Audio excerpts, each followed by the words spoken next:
What's good? What's good? What's good? What's good, fans? Thank you guys for tuning in. Voice of the Fans podcast. Give yourself a round of applause for being here tonight. This is week 275 of the Voice of the Fans podcast. That's week 275, Cleveland, if you didn't get it right. January 17th, 2024. We, again, thank you guys for being a part of the show. Each and every week, man, we talk about a lot of different stuff. I'm going to introduce a new topic to the show tonight, Cleveland.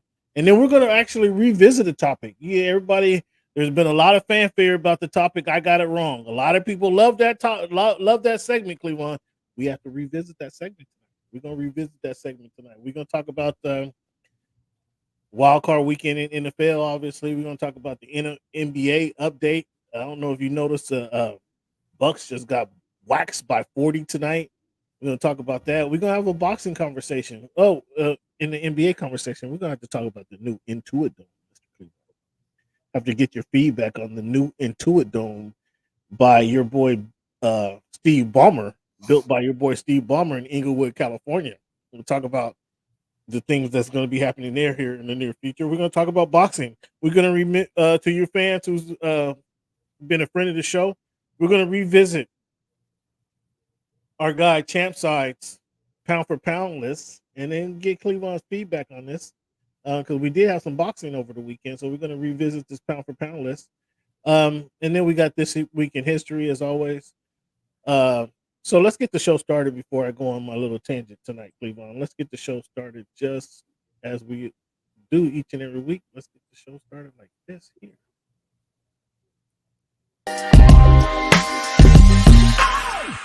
Am I speaking to right now? Cameron. My name is Cameron. Cam Buford. Hey, it's Peter Rosenberg. I'm hanging on my man Cameron Buford right here. I'm a Dolphin fan. This is a big year for Tua to prove that he's a franchise quarterback. I'm more a fan of boxing. Boxing is my main sport. As a competitor, how much does that competitive spirit get in there and say, I want to fight this guy. I want to get some of this guy. Of course, I want to fight all the guys. Of course that. But at the same time, like I keep telling you, it's a business. Talk about that loyalty for a moment. I'm standing there to try to make a change. Get back to the youth, get back to my community and show them that there is hope that you can make it out. Only thing is you just got to be dedicated. You got to keep your head down and stay on this course that you're heading towards. Think about it like this. The promoter pays the fighter. The fighter pays the manager.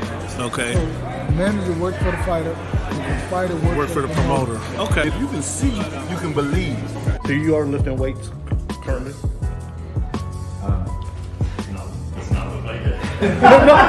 When he said it's easier to score in the NBA versus Europe, did you agree with him? To me, it's easy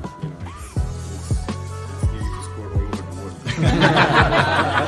On your team, his ball number is that number 2 in boxing, or your number 3 option? On your team's team. 30 nights a year, he's my number 1 option. 30 nights. Can I finish right now? Do you want me to speak or do you want to conduct the interview and answer for me? Which one? What do you think about this upcoming? Okay. Like I was saying before. Well, every game's a new game, so each one's a different experience, different defense, different players, different game plan. So. Aaron, what has the game of baseball taught you? One of the biggest things is being humble. Can you give a message to the kids to kind of persevere through the false teachings they may be giving? Patience. Okay. Patience. As the show Voice of the Fan Oh my goodness! continues to evolve. You were adding some spice to it. It is strictly banter back and forth between myself and Cameron Buford. I enjoy all of it. Real ones know what's going on. Like 7 Northwest, so I think it's a big part of my game, and every time I step on the floor, I just want to represent myself. You play this game and you don't turn to win a championship, then why are you playing for? I'm happy for the Mariners. I'm happy Cam, nobody. Never mind. Go watch the tape. Go watch the tape, and then you tell me if it was all about just a system. Look like a buffoon. Go do your research. Go do your study. I'm not caught up to you guys yet. I do knowing real that. surprised at that, Cam. Hey, give here. It's okay. It's okay. Oh, this guy. That's what's good in sports, man. It's Big Snoop Dogg, man. That's what's good in sports. Hey, man, thanks for making our voice your choice. You know how we do. You heard my guy, Big Snoop Dogg. That's Big Snoop Dogg right there. You heard my guy. You better cut it out, man. Talking about hating on Snoop Dogg. The fans, everybody's been through this before. We're gonna get to a lot of things I talked about. We're gonna talk about the NBA. We're gonna talk about the NFL, Bill Belichick, his future, where he's going. We're gonna get into some boxing. But the road trip, Cleveland. What is your road trip prep? How do you prepare for a road trip, man? Because took a little drive up this weekend from Birmingham to Memphis, Tennessee. Interesting road trip. So obviously you got to fill up, right? You gotta fill up the gas tank, right? But I particularly like it used to involve rolling something up, but we passed on that, right? But I like to use some oil enhancements. I get the mystery oil, put some mystery oil in my oil tank, get the gas cleaner to put in your gas while you're driving. Since we're driving a whole lot of miles, they say use that stuff. Like the Lucas, you put it in the gas tank. You say you driving a bunch of miles, use that stuff and then run it out. So I like to get that in. Is there anything that you prefer? No, not so much, Cam. I'm really all about making sure that the cuts are right for the journey. Okay. That the snacks are right for the journey and the drinks are right for the journey. That's fair enough. Fair enough. Podcasts. I mean, nowadays you don't have to. Yeah, you used to arrange your cut, you arrange the CDs, right? Make sure the CD changer had all the right CDs in it, so you didn't have to change them in a midstream or whatever. But now we got Series XM, we got the iPhone, we can change it in. Really, my go-to, I have to listen to a couple podcasts. I figure a road trip, I can put on a couple podcasts and get to where I'm going.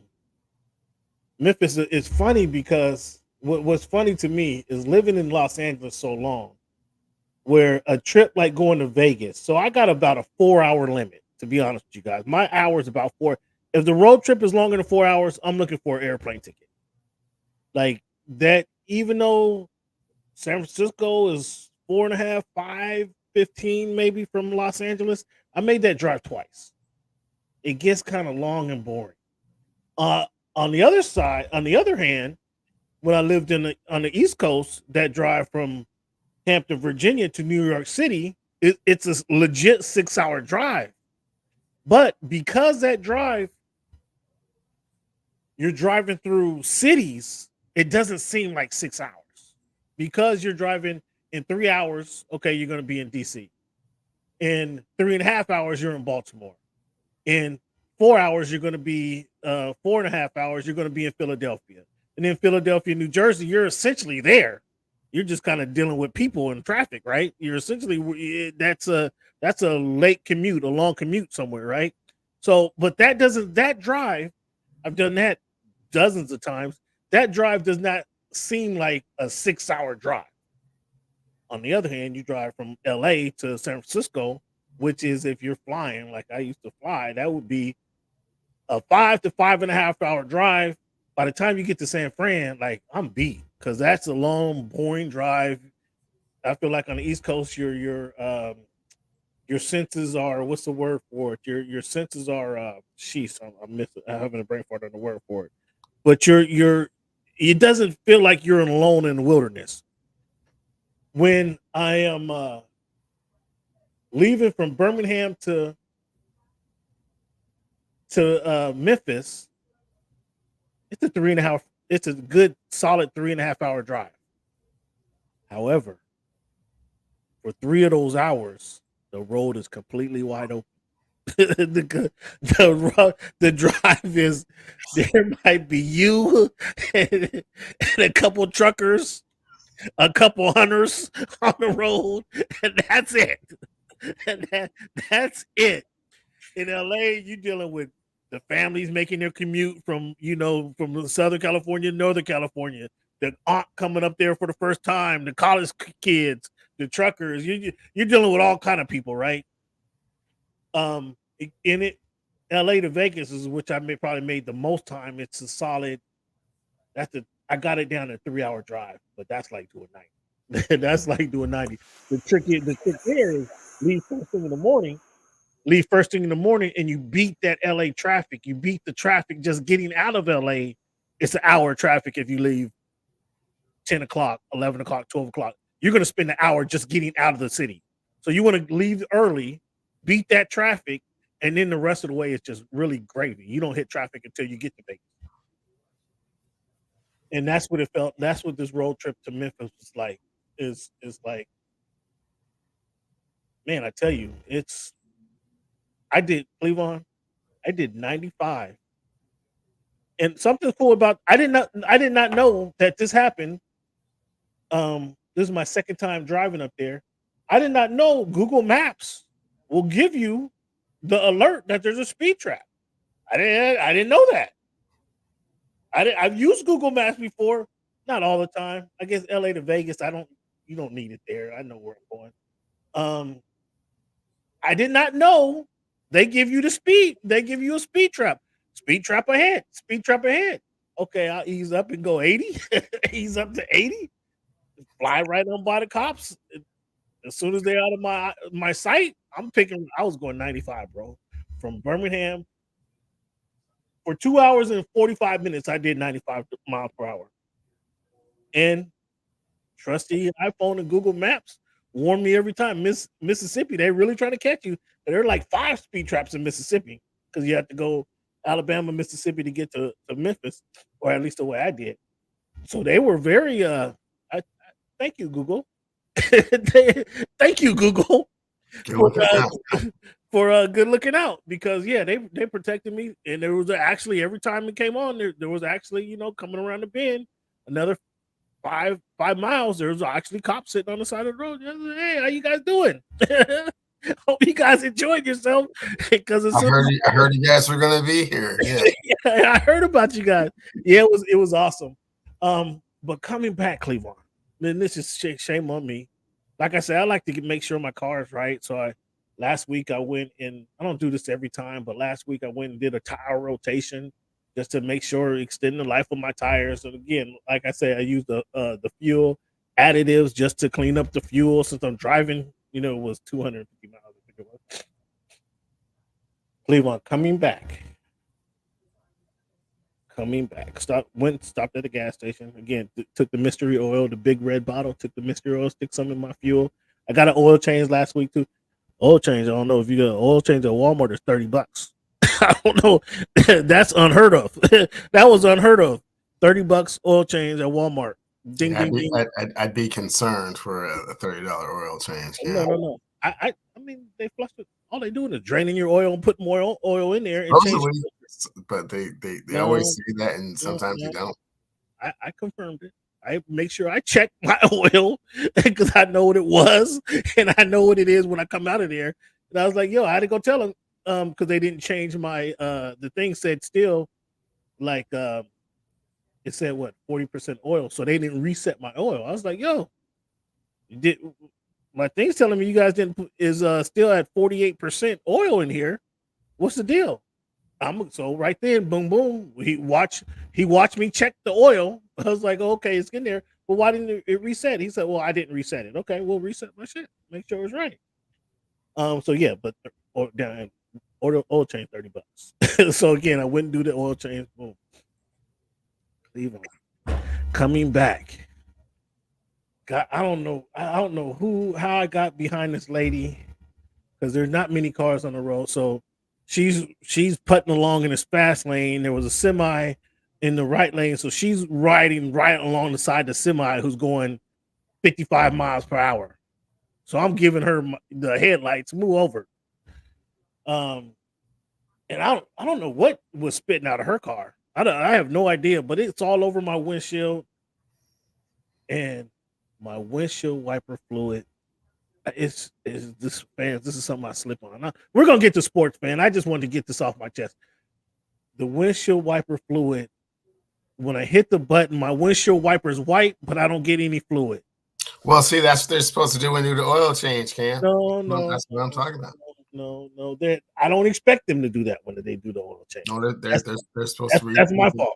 All the fluids.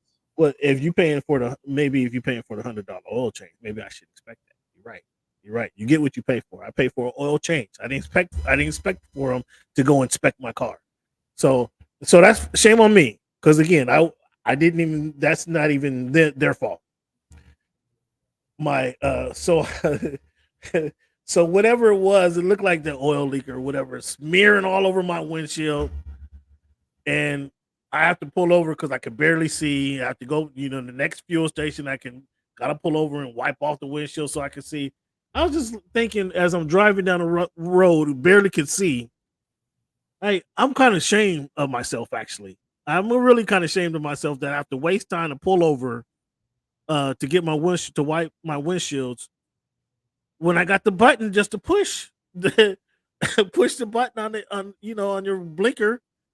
My windshields are wiping, but I'm not getting any windshield wiper fluid, so I got to get that fixed. So I just wanted to talk about this road trip I had and that experience. Check your windshield wiper fluids, make sure it's proper before you go on a road trip, so you don't get stuck, fans. Because I was stuck, and now I've been dealing with this damn ice storm that's happening here in Alabama. This is a whole nother story. I can't tell you guys about that one.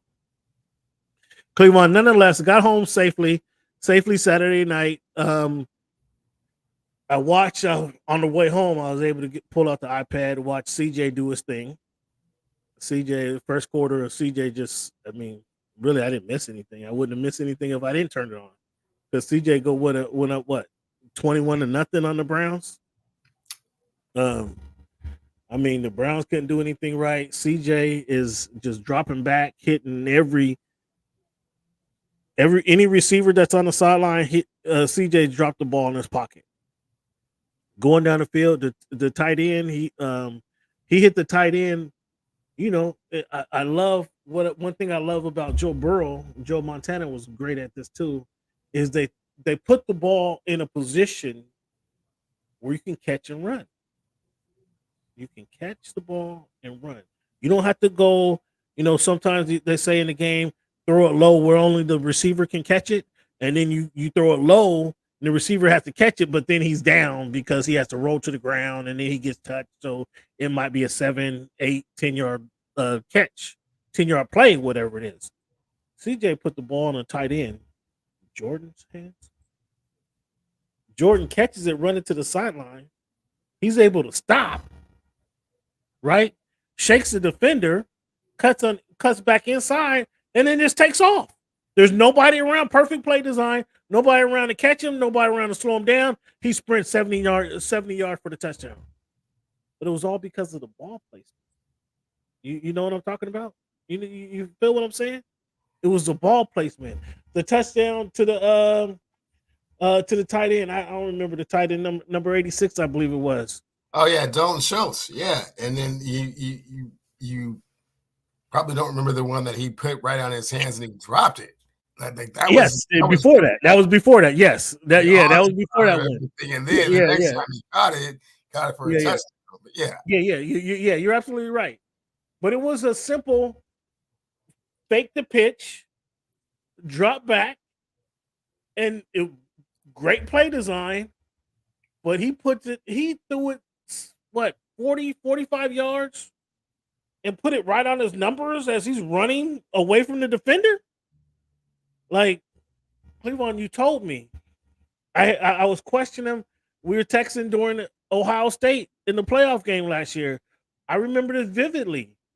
See, I heard all the CJ hoopla going into the playoffs last season. He had a chance to win that game, and he didn't execute on the final drive. I'm like, okay, whatever, dude. I don't need to see any more of this guy. He didn't execute on the drive to win the game. He didn't execute. And he was like, nah, Cam, he can make every throw. He's good. I was like, yeah, we'll see. We'll see how he looks. And my goodness, if this kid, man, isn't just taking the NFL by storm right now, Cleveland.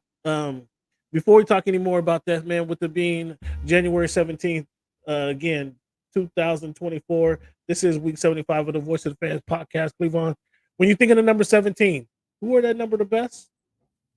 Or who come to your mind first? You know, Cam, who comes to mind first is probably a quarterback for the Seattle Seahawks that played in the 80s, a cat named Dave Craig. Certainly remember him going down to Miami and giving them fits. Oh, here we go. Pulling that game out. Oh my goodness. Now who wore it the best? Man, I'm gonna have to say that dude that just cashed in a $500 million contract. Cat named Shohei Ohtani. Ooh, there you go. There you go. I think that contract was more than $500 million though. he put some money. He gave the Dodgers a break and said, hey, let's defer some of this right here. I don't want to pay all this taxes right now. $500 million, but yeah, it's still $500 million. Yeah, good call. Good call. So yeah, he's better than Peter Nedved or Havlicek. So yeah, good call right there.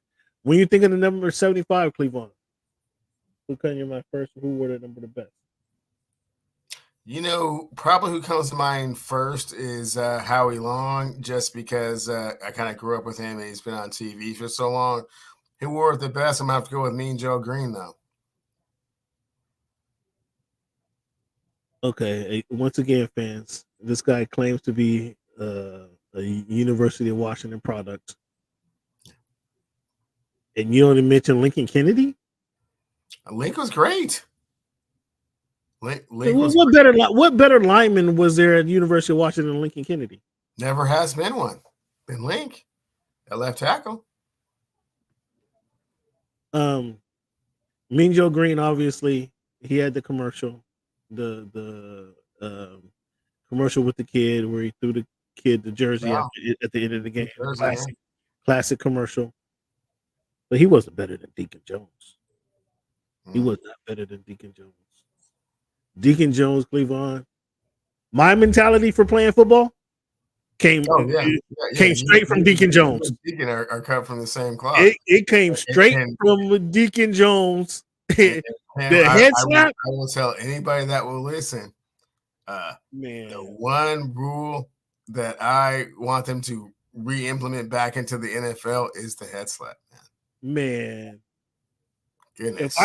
If I didn't see that, guys, you guys won't remember, but there used to be hype videos, man. These guys had hype videos telling their story, and Deacon said, "Yeah, get the quarterback and take him down hard. We're trying to hurt the dude."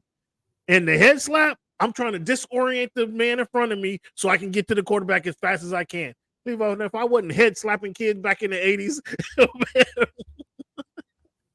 if I wasn't that head slap in the ear hole. Oh my goodness. That was a move. Woo!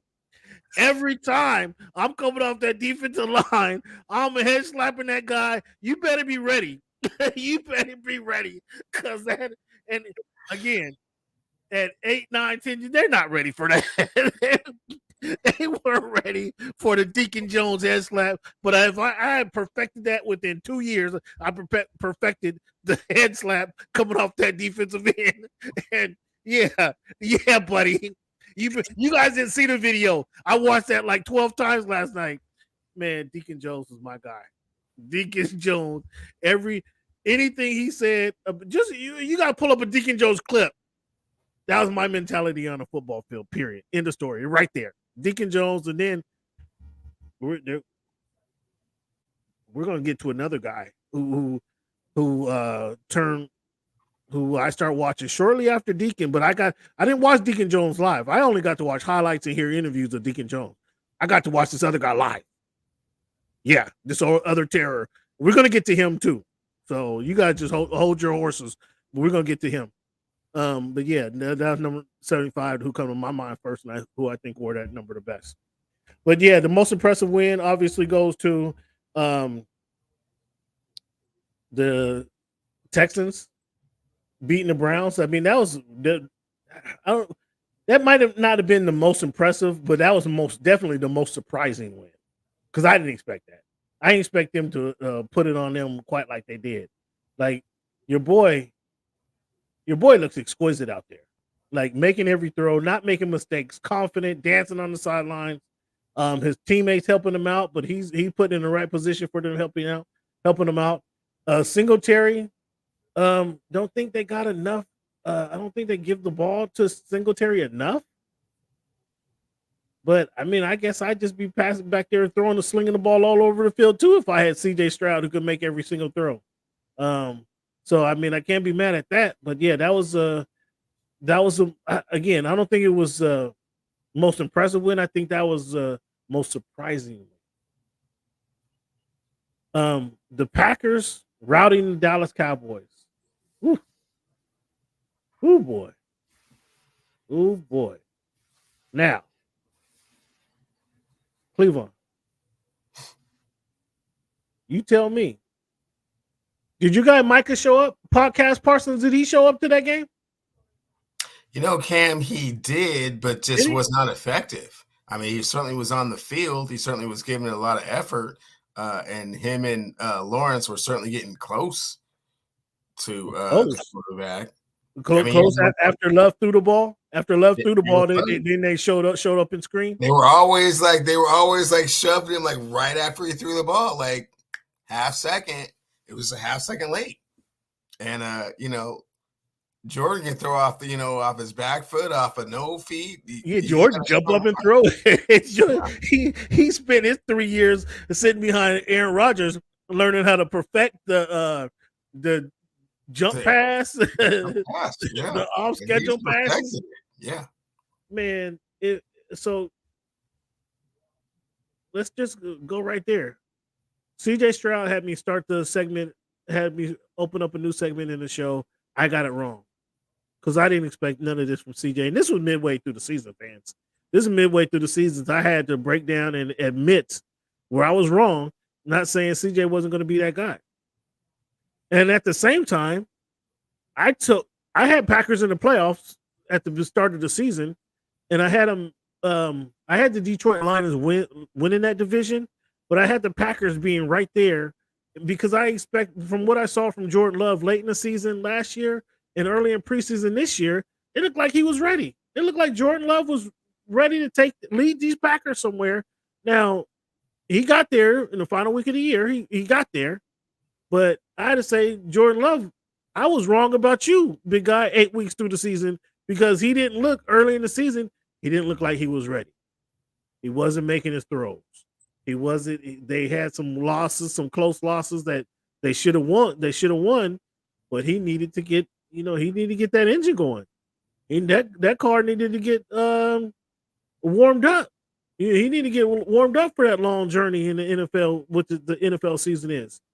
The second half of the season, the kid had 18, not including the playoff game. He had 18 touchdowns. I think in the last 8 games, 18 touchdowns, 1 interception.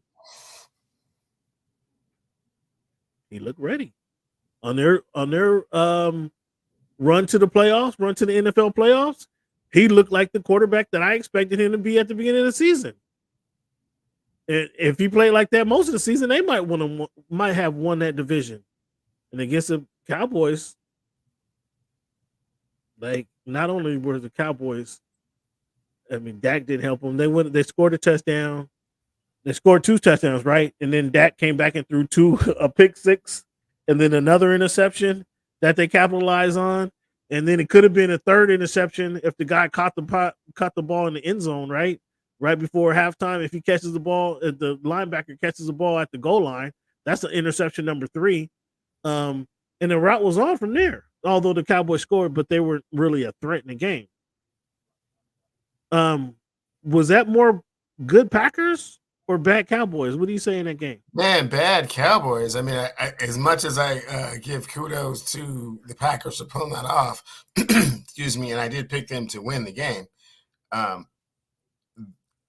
The defense was absolutely atrocious for the Cowboys. And I don't know how it's going to affect the coaching candidacy opportunities. Yeah, we're gonna get to, I'm glad you brought that up. We will discuss that too. Yeah, because those guys were wide open. I mean, those guys were stopping, waiting for the ball to get to them, catching it. That just is not happening in the NFL. You can't just wait for the ball to get to you. I mean, what is that?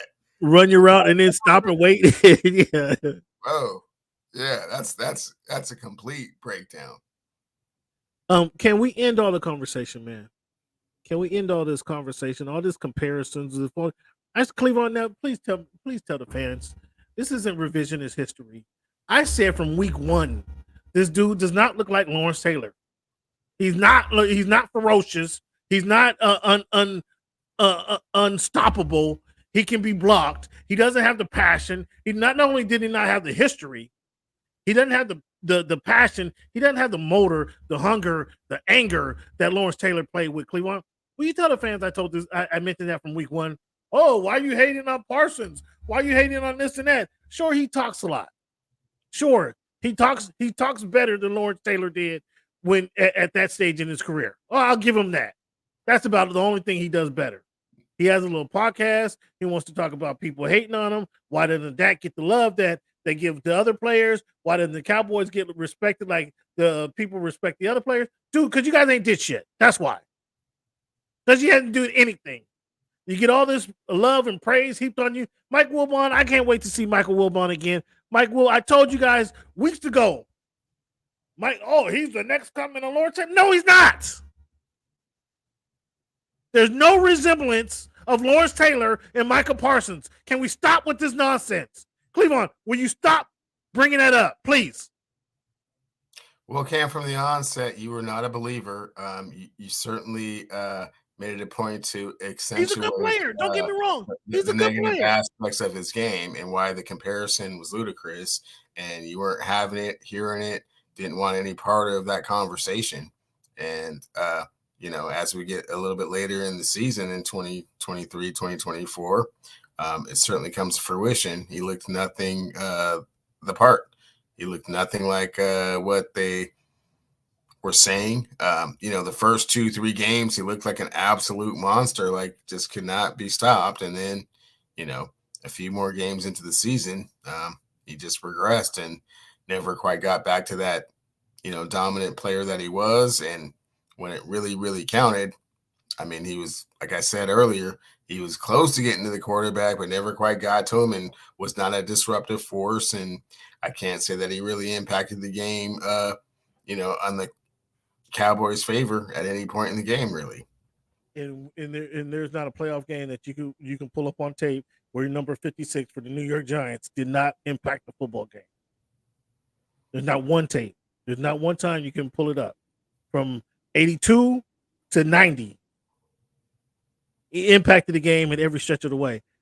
So that was just absolutely blasphemous from anybody who thought that, anybody who said that. Micah Parsons there's no comparison to Parsons.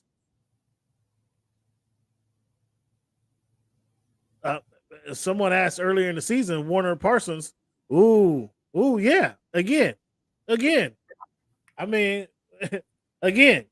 That's true.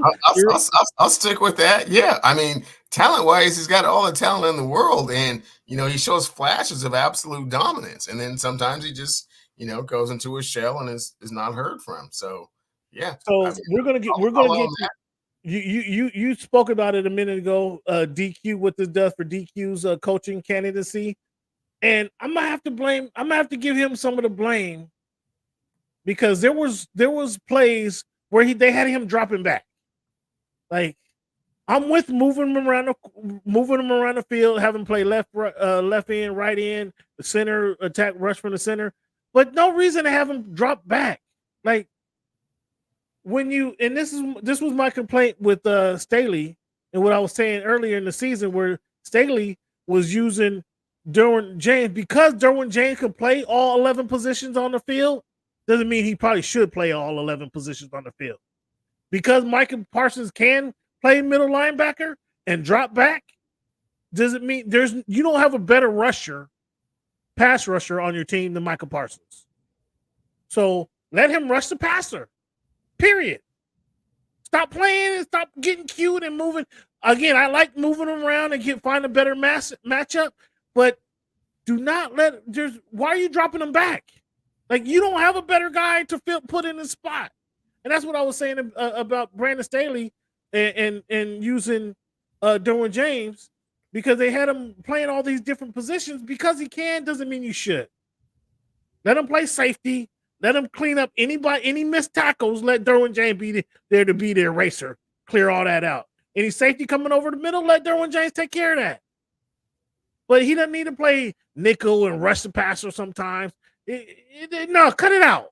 Let him play that safety, that strong safety position. When the tight end's over there, let him cover that tight end. Outside of that, your safety. Any mistake my linebackers miss a tackle, you're there to clean it up. My cornerbacks miss a tackle, you're there to clean it up. That's what Derwin James' job should be. Period. Staley had him playing nose guard, had him playing linebacker, that's too much. He's Harold Miner vibe. Ooh, wow. Ooh. Yeah, stop with the LT comparisons. I don't want to hear it again from anybody. Any commentator you got here on TV, you got change the channel.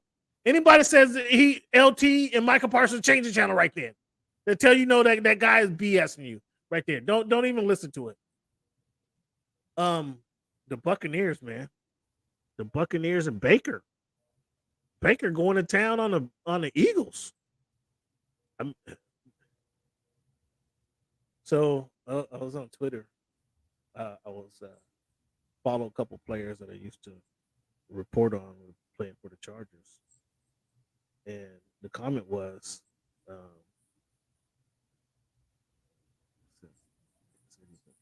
"Yeah, exactly. Yeah, again, again, yeah. See, with stuff like that, you just need to ignore it. You need to ignore it when he says stuff like that." Just ignore it. Again, I didn't even turn on the podcast to hear that crap. And I just know he's way out there. Dude, you can't even rush the passer effectively. Okay, you're not even great at that. Get great at that first before you try to move to the offensive side of the ball. I mean, I did see some high school tape where he played fullback. He was pretty bruising. He was a bruising fullback. I did see that. But quarterback, come on, Micah. Settle down. Settle down. Settle down. But apparently with the Eagles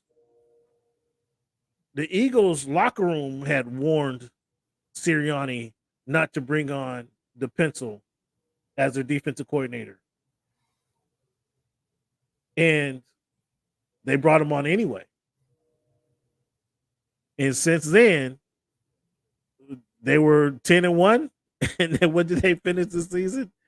About 6 of the last 7 games. And that might not have been anything the pencil did directly. Matt Patricia was talking about. But once the coach or ownership, now it's undetermined who's running the ship over there, went against what the players wanted, like it was a mutiny. It was a mutiny. Nobody was said, okay, you guys want to do your own thing. Well, we're not here for long. The NFL is not for long with that type of mentality. So we saw the Eagles just bite their own self in the butt. And Baker Mayfield, I mean, some of those plays though, man, some of those plays where the receivers running wide open, like they showed no heart. It was like they didn't want to be there. It was, I mean, I want to say at least the Dolphins put up a fight, but there was some buffoonery going on there too. But the Eagles were in Tampa Bay. It wasn't like they went to Kansas City and it was cold and they just it was their fingers were frozen. It wasn't like that wasn't the issue in Tampa. They're out there in t-shirts. It's like that was embarrassing. That was embarrassing for those players. The Eagles, as you mentioned last week, you went to see this season. The Eagles defense, they brought on the Georgia Bulldogs, and they appear to be Georgia puppies because they weren't ready for the prime time. Whether that's coaching or whatever that was, I mean, they got some changes to make. They got some changes will be made in Philly, and we'll see. We'll talk about their coaching. Does he live? Does he survive? We'll talk about that in a minute. So the worst loss is the Eagles. I don't like to do the worst loss of the same as the most impressive win. But I mean, the worst loss was the Eagles. Cowboys getting ran by the Packers was not a good look either. And the Dolphins lose to the Chiefs, Cleveland. We got to talk about it. We got to talk about this. Okay. You heard my man, Mr. Red Zone, say this is a big season for Tua Tagovailoa to show that he's a franchise quarterback. Cleveland playoff game. I'm just gonna go back to I'm big Cleveland. You like rings and things. If you don't have no rings, you really don't want to hear about their caliber, their pedigree, right? I'm more in big time moments when every moment isn't derived from a championship game. There's a moment when you're playing the Tennessee Titans late in the season, you're on the road, and you have a chance to put your division away against the Tennessee Titans on a Monday night game. I think it was late November. When you mess around and let the rookie quarterback, we're not even going to talk about the injuries how the Dolphins decimated by injuries. Both of their best pass rushers went down. Xavier Howard went down. I don't think Xavier Howard and Jalen Ramsey played a game together this season. And all the talk was about coming into the season is we got 2 lockdown corners that is going to make it real tough for offenses to move the ball. We have 2 lockdown corners, Jalen Ramsey, Xavier Howard, and then we got a growing Jalen Phillips, a pass rusher, and my other guy, number 2, Chubbs. I think Chubbs got a Super Bowl ring, doesn't he? Doesn't Chubbs got a Super Bowl ring? Well, he didn't win one with the Broncos. He wasn't along. He wasn't on the other side of your boy who's number 30. No, I don't think so. He wasn't there. I don't think so. Okay. But we got 2 legit pass rushers combined with our 2 lockdown corners. Again, our corners never saw the field together all season. I'm not sure. I don't think they did. If they did, it was 1 or 2 games. I don't really think they did all season. Then our 2 legit pass rushers go down. All right, 1 week after the next. So our defense is kind of in shambles. That's not an excuse. But our offense, you got what Tua was on a pace.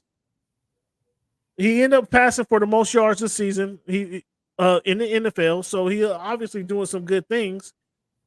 Tyreek was on a pace to get 2,000 yards receiving. Ended up with 1799. But you can't lose. You can't fart around and piss off a game against Tennessee Titans, who not even a playoff team. You have a chance to win that game. Okay, you fart around in the whole game, and it comes down to your final drive in the fourth quarter. What are you going to do? Incomplete pass, fumble, and then incomplete pass on 4th down. He fumbled the ball. Tua did fumble the ball. So now instead of it being 4th and 10, it's like 4th and 17. And we know he's not going to complete this pass. And sure enough, he doesn't complete the pass. They lose the game against the Tennessee Titans. Some will say that's a meaningless game. A meaningless game at the end of November. That game end up costing you a division. Because now you come back, you get blown out by Baltimore. Then you lose to you beat Dallas. You get blown out by Baltimore. You lose to the Bills with the chance with the playoffs on the line. You lose to Buffalo. Last week I wasn't mad at that loss. I told you guys I didn't want to see Buffalo 2 weeks in a row. That would have been ugly. You weren't going to beat Buffalo 2 times. You just weren't going to beat them 2 times. A division rival, that'd mean you just weren't going to beat them, who blew you out earlier in the season.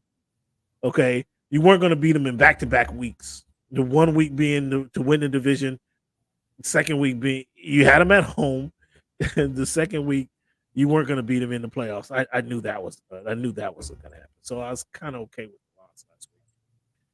But that loss, that game, if they beat Tennessee Titans and don't fuck off that game, that loss to Buffalo at the end of the season, it doesn't mean that's a meaningless game.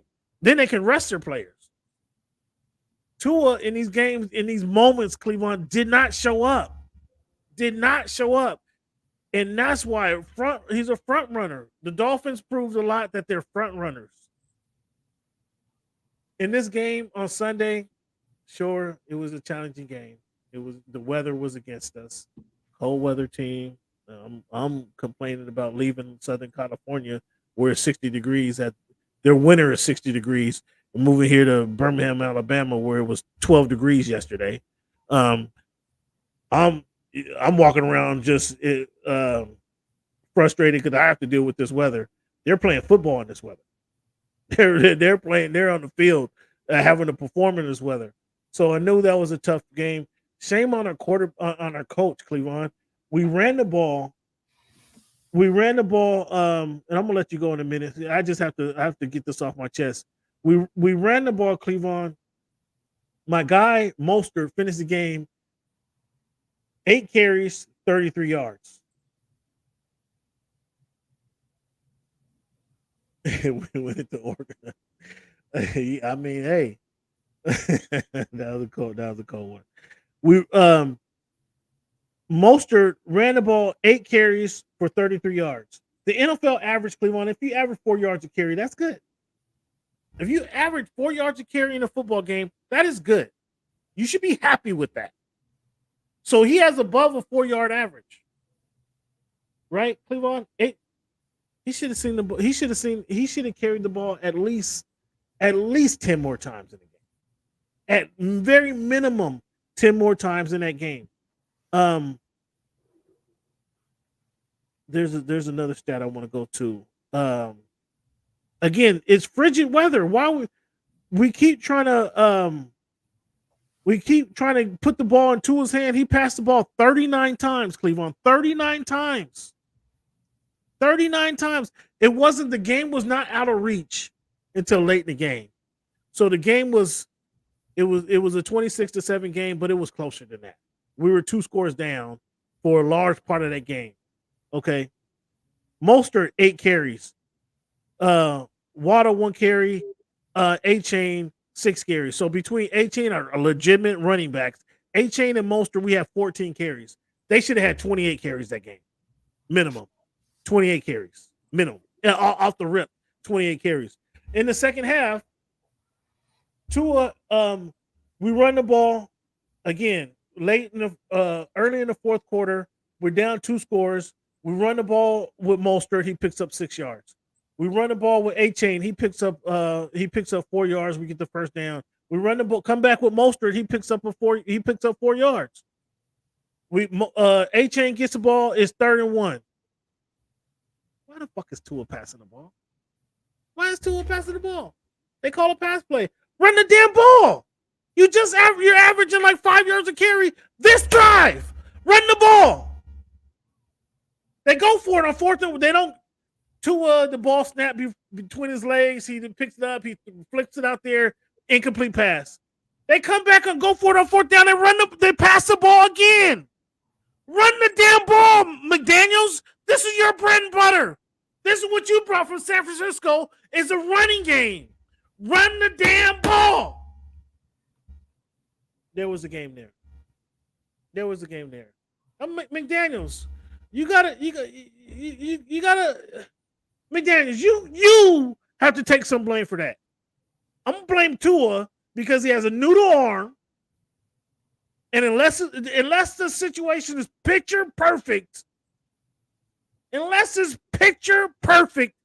82 degrees, the wind blowing at 0.2 miles per hour, the receivers are running wide open, because that's what you told me, Cleveland, in college. When he has the best receivers at Alabama, you will give him the best receivers and let's see what we can do. Well, it's fucking frigid. It's 13 degrees. It's negative 13 degrees out there. For whatever reason, Waddle didn't drink his a chicken broth on the sideline, so he's out there running around like it is 13 degrees out there. He gets hurt every other play. So Waddle, your guy Waddle, who you said we were too good to have, you want him? You want Waddle? You send me DK. I'll send you Waddle. How about that? You said you were so super high on Waddle coming out of college. You send me DK. I'll send you Waddle. You want Waddle? Yeah. You don't even want to talk about that. You don't even want to consider that one right now, do you? My Tyreek Hill. Our guy just can't get you the ball, Tyreek. And I doubt we hear in this offseason Tyreek Hill says he has the most accurate passer in the NFL. I doubt we hear that. I doubt we hear he has the best, the quarterback with the best arm in the NFL. I doubt we hear that this offseason.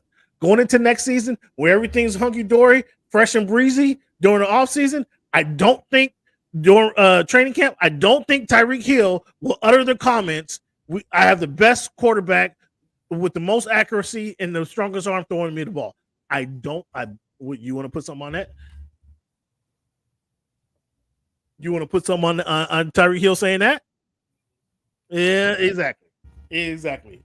But Tyreek, I ain't getting on you, but you better watch what you say from now on, because that we didn't prove. He proved us nothing. Diddly poo. How did my man say? We didn't do anything. Diddly poo. That's what Tua Tagovailoa did for us in the playoffs. Diddly poo. Tua's on the trading blocks, guys. Tua's on the trading blocks. He's on the trading blocks. The one thing I did see somebody text Justin Fields. I don't know if I'm ready for that. Justin Fields. I would keep Tua. I would keep Tua if the option was Justin Fields. But there's a lot of quarterbacks out there. I'd rather have a quarterback in my team than Tua Tagovailoa. There's a lot of. No, I don't want Jimmy G. No. You guys better figure something else out. You guys got the rookie McConnell. He'll be good for you guys. There's a lot of quarterbacks I'd rather have than Tua Tagovailoa. You tell me, go ahead. That's your guy. You try to tell me, oh, he's good. He'll be okay. I'm not paying Tua. He doesn't get a max contract this year. He needs another season, unfortunately. I can't pay him. I can't pay a guy who can't win in the playoff time. I can't pay. I can't do it. I can't do it. As good as he looked last year, in crunch time, he pissed all over himself. As good as he looked this year, led the league in passing, in crunch time, he pissed all over himself. That does not earn a max contract from me. For me, as a general manager, that does not garner a max contract, Cleveland. We might have to. We got the 20th pick, man. We might have to do some moving around. We might have to package him to Atlanta for one of their picks. Package him to hopefully Washington, the Commanders. Hopefully they didn't really watch the game, and they're going to say, "Oh, Kansas City." Hopefully they didn't pay no attention, and to see what he did in that cold weather. Maybe we can get something out of the Commanders. They got a top 10 draft pick. Maybe we can get something for them. I don't know. I can't pay Tua. Go ahead, Cleveland. What do you got to say? Where am I wrong? Yeah, Cam, a couple of things. First and foremost, congratulations to the Miami Dolphins on this season for making the playoffs. They took some positive strides going forward. Wait, I'm cutting Cleveland off right now because I want you guys to hear this. Well, Cam, first and foremost, I want to take this opportunity, fans, to say that I am firmly on the 305 bandwagon. You guys hear that? And so now he's good season, and you guys celebrate. Go ahead, finish. Let me finish. Damn, you did finish. They heard what I needed them to hear. Okay, so first and foremost, with regards to the playoff situation, Tua Tagovailoa is from the island of Samoa. Okay, so what? It never gets to be negative 21 degrees over there. He's played his entire NFL career for the Miami Dolphins. It never gets to be negative 21 degrees there. Played his college football at Alabama. It never gets to be negative 21. It does. It does. I'm here right now, and it's 20 degrees out there right now during football season, and it's a 90-degree difference, Cam. When those guys left Miami, it was 70 degrees. They went to minus 21. They should have been in Kansas That's City. like They should have if been- it was. they should have been in that's like Kansas if it City on was Tuesday. 90 degrees. They should have been in He Kansas someplace City. that was 0 degrees. He's not built for that. We all know that. Like you said, the game that you need to point to is that Tennessee Titan game. Had they won that game, they'd be in the warmth, and they would have the the elements behind them. As I've said the entire season, they are warm weather team. Hold on, Cleveland. You see, if you ever noticed, Hero doing everything he can to stay in South Beach. Hero was working out. Hero was running laps, running on the beach. He's doing everything he can to stay in South Beach. I wish my quarterback had that same. Some more, back to my man Tua. He didn't miss a game this year. Okay. And we had the over-under on how many games he would miss. I think you said it was like 6. It was something ridiculously low. He hit all of those benchmarks. Okay. He should have been. Eric said 15. Eric said 15. If they win the game in Tennessee, he's sitting in game 17. If it was a tough loss. Tough loss game. Exactly. The running game, it was consistent. Mostert with the 18 touchdowns, that was great. 20. The 18 rushing touchdowns I'm talking about. 20.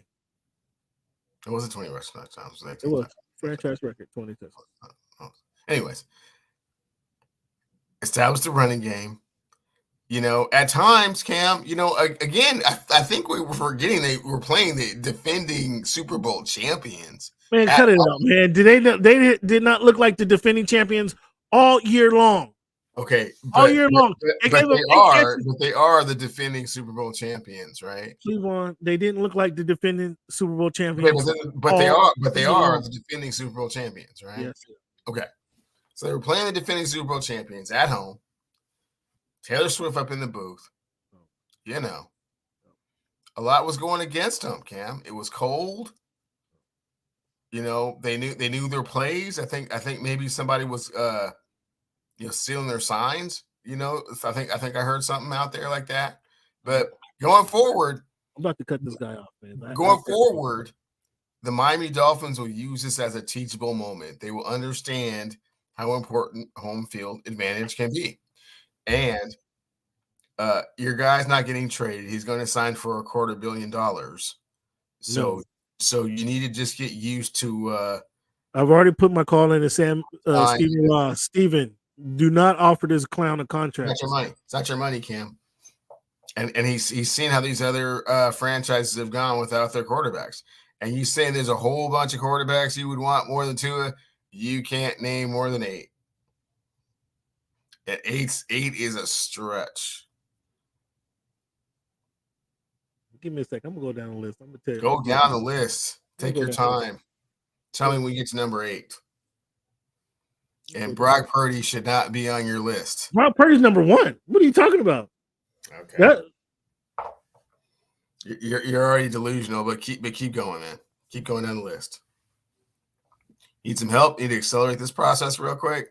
No, go ahead. Finish your soliloquy. I'll give you my. No. I'm done here. I mean, Tua Tagovailoa is going to get the 5-year $250, and it's going to go from there. And the Dolphins can continue to move forward, and hopefully they've learned their lesson.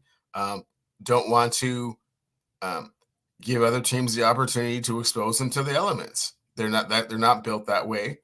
They're built on speed to score a lot of points, running up and down the field. Are you ready to count off? Are you ready to count off my list? Ram style. Are you ready to count? Are you ready to start counting right now? Count 'em. Joe Burrow. Okay. Jared Goff. No. What do you mean no? No. Jared Goff. Jared moving on in the playoffs. Jordan Love. CJ Stroud. Boom boom. Give you 2. I don't know about Jordan. I'll give you CJ. There's 2. Well, how you gonna tell me who I'd rather have on my team? I'm just saying you're not correct. I give you 2. Joe Burrow, Jared Goff. That's 1 and 2. No. Josh Allen. As much as I'm not a fan of Josh Allen, I would definitely take him. There's I would 3. definitely take him on my team. Kind of. Brock Purdy, I'll Patrick give you Mahomes, 5. Jordan Love, C.J. Stroud. I mean, Yeah, I 5. take Matthew Stafford on at this stage in his career. I take Matthew Stafford. No, you would not. No, you would not. Justin Herbert. No. What do you mean, no? You've already seen Justin Herbert is not who you thought he was. No, no.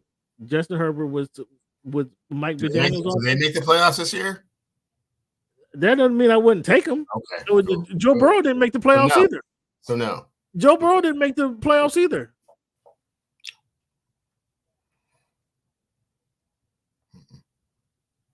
Yeah, you need to watch the show more because I'm not taking Tannehill to just not make the list. There, big guy. So how many? What are we at? 7 now? Right now? You said 8. I mean, on my list we're at 4. I mean, your list is kind of ridiculous. You're throwing some people on there that don't deserve to be on the list. My list is more legit, so 4 on the legit list.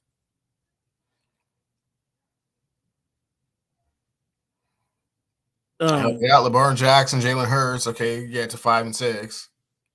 Please continue. He's right there with Jalen Hurts. Really, Jalen Hurts he looked better, much better last year. But they Okay. Well, then take Jalen off. Then okay, so we're at 5. They're right there. 5. But yeah, certainly Lamar Jackson. You know what, Cleveland? I'm gonna do this. You won't agree, but I'm gonna take that dude from Wazoo, Gardner Minshew. I roll with Gardner Minshew. Justin Fields, no, I can't do Justin Fields. No, I can't do it. Jake Browning. I take Kyler Murray right now over my man. Over your guy. What do you mean? You shaking your head? No. Who else in it? Deshaun Watson. I need to see training camp. Deshaun, how you gonna be coming back? I mean, I think I just named like 10 quarterbacks right there. But you only need 5 legitimate quarterbacks, though. That's the problem. You ran this team pretty quickly. I can't pay, though. I've seen him already. I've seen him. I'm gonna trade. I trade for Caleb Williams, Drake May, Jalen Daniels. I trade for one of those guys.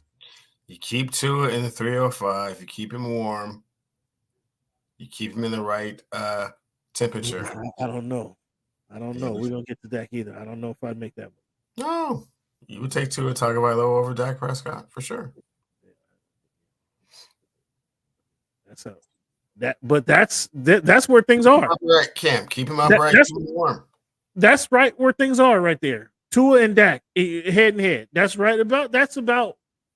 I mean, 6 and 1/2 dozen up another. Well, Tua beat Dak head up, right? I mean, barely.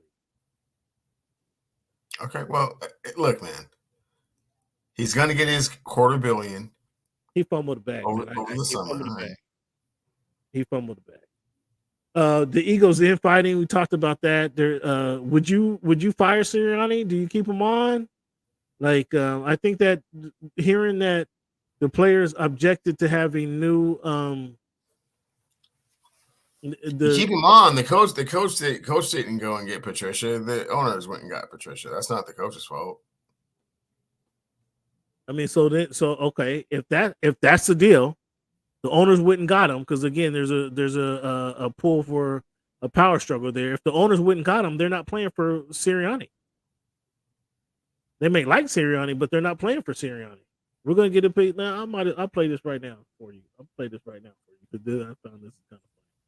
If that is the actual situation, Cleveland, they're not playing for Sirianni, and that means that he didn't have the coaching, the gravitas that you want from your head coach, right? He doesn't have the gravitas that you want from your head coach. What are we listening to? What are we saying here, man? Listen to this. This is kind of funny.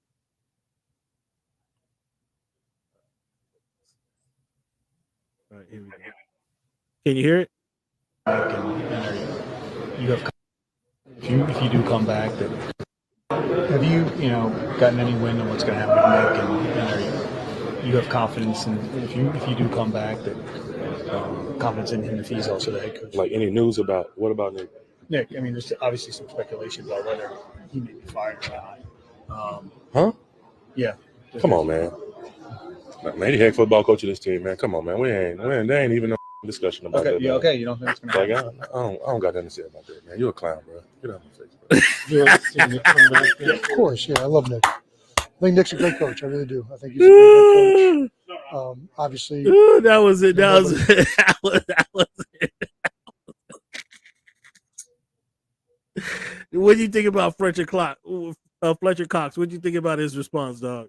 Yeah, man. I mean, it's too soon for all that, man. They just, were 10-1. Made the playoffs. Some things happen. It's unfortunate. Perhaps some chemistry issues within the locker room, but I don't think necessarily that firing the head coach is the answer. Although the league turns over 25% of its coaches every year, kind of like clockwork these days. But that's typically the bottom 8 teams that turn over their coaches, not a coach that just went to the Super Bowl and didn't make the playoffs. I mean, and lost both his offensive and defensive coordinator from last season. So again, what impact does he have in if he lost his offensive coordinator and defensive coordinator from last year's Super Bowl run, and then the owner's not allowing him to make decisions on who's best for his coaching staff? Like, what power does he have? I'm with Fletcher. I like. He has the power of being the head coach. He doesn't have Pete Carroll, Bill Belichick type control with regards to personnel. So, I mean, what are you going to do? And personnel and coaching decisions as well. So, what do you think of? What do you think of? Do you give the reporter any credit for bringing that up to Fletcher Cox? No, it's a cornball question. I mean, it's kind of like asking Tomlin about your job security. It's kind of like you're just trying to just get attention, really. Maybe there's a small uprising of people that want to, ask that question and get a definitive answer, but you're not going to get a definitive answer to that question, and it's premature, and it's kind of inappropriate, to be perfectly honest with you. That was he called him a cornball. I thought that was pretty funny. I am not taking Aaron Rodgers over Tua Tagovailoa. Me personally, for two seasons, I would. I mean, when we saw how this season worked out, why would you do that? Because if Aaron Rodgers is healthy, he's probably top 5 quarterback in this league. Yeah, come on, man. He's old as you and I. He's not, that health is not going to be there. You know that. So Sirianni, you say they keep Sirianni. The bad coaching. I think bad coaching helped Jordan Love rout the Cowboys. Would you fire McCarthy? Because that team clearly came out with no energy. They clearly they came out with no spunk, no fire in the belly. I mean, you go down 27-0, like, dog, in Dallas, in your home field where you've been blowing cats out all season long. Like, they've averaged a 34 to like 16 win in Dallas, and you guys lose that game. Clearly, what makes it so bad for Mike McCarthy too, they lose to the Green Bay Packers, the team he used to coach for, to the guy who replaced him. They lose to the guy who replaced you, comes down and whacks you like that. Like, it's like, oh, really? They knew what they were doing all along.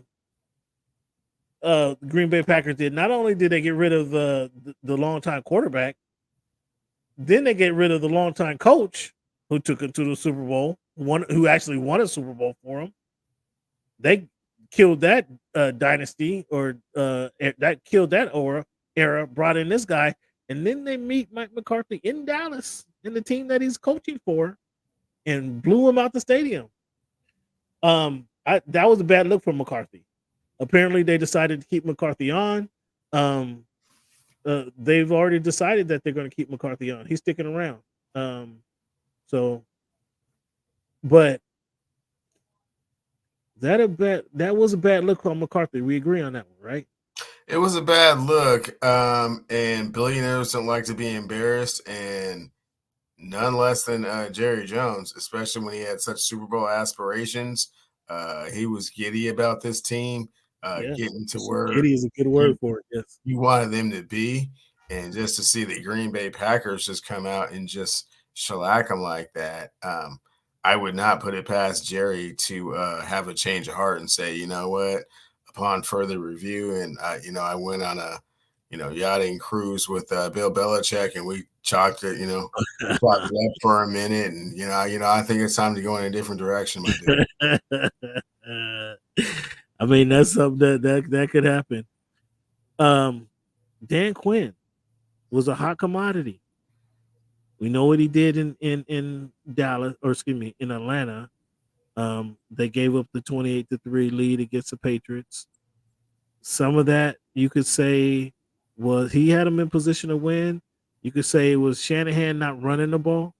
Shanahan trying to make Matt Ryan super duper special because he was having a good season that year, and they just kept passing the ball instead of running the ball to run the damn clock out. So depending on who you put that loss on, then you have the Cowboys all season long looking solid, and then you give up this type of game at home. Again, you like rings, I like moments. This wasn't a good moment for Dan Quinn.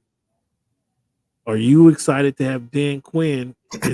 Is Dan Quinn still the front runner to be the head coach of the Seattle Seahawks? Yeah, but I'm not as happy about it as I was previously before this game. What, last week you were ecstatic about it? Oh, last week I was pretty much resigned to the fact that was going to be that, and I was pretty happy about that. But and now after watching this last performance, I am not 100% sold that he's the person to come in and right the ship here. Maybe we just need a fresh perspective. Oh, you want to go a different direction. You don't even want to entertain Dan Quinn now. I think it's inevitable that he's going to be the coach of the Seahawks. I know they're interviewing a whole bunch of people and it's going a bunch of different directions, but I think that they've already kind of decided it's going to be Dan Quinn.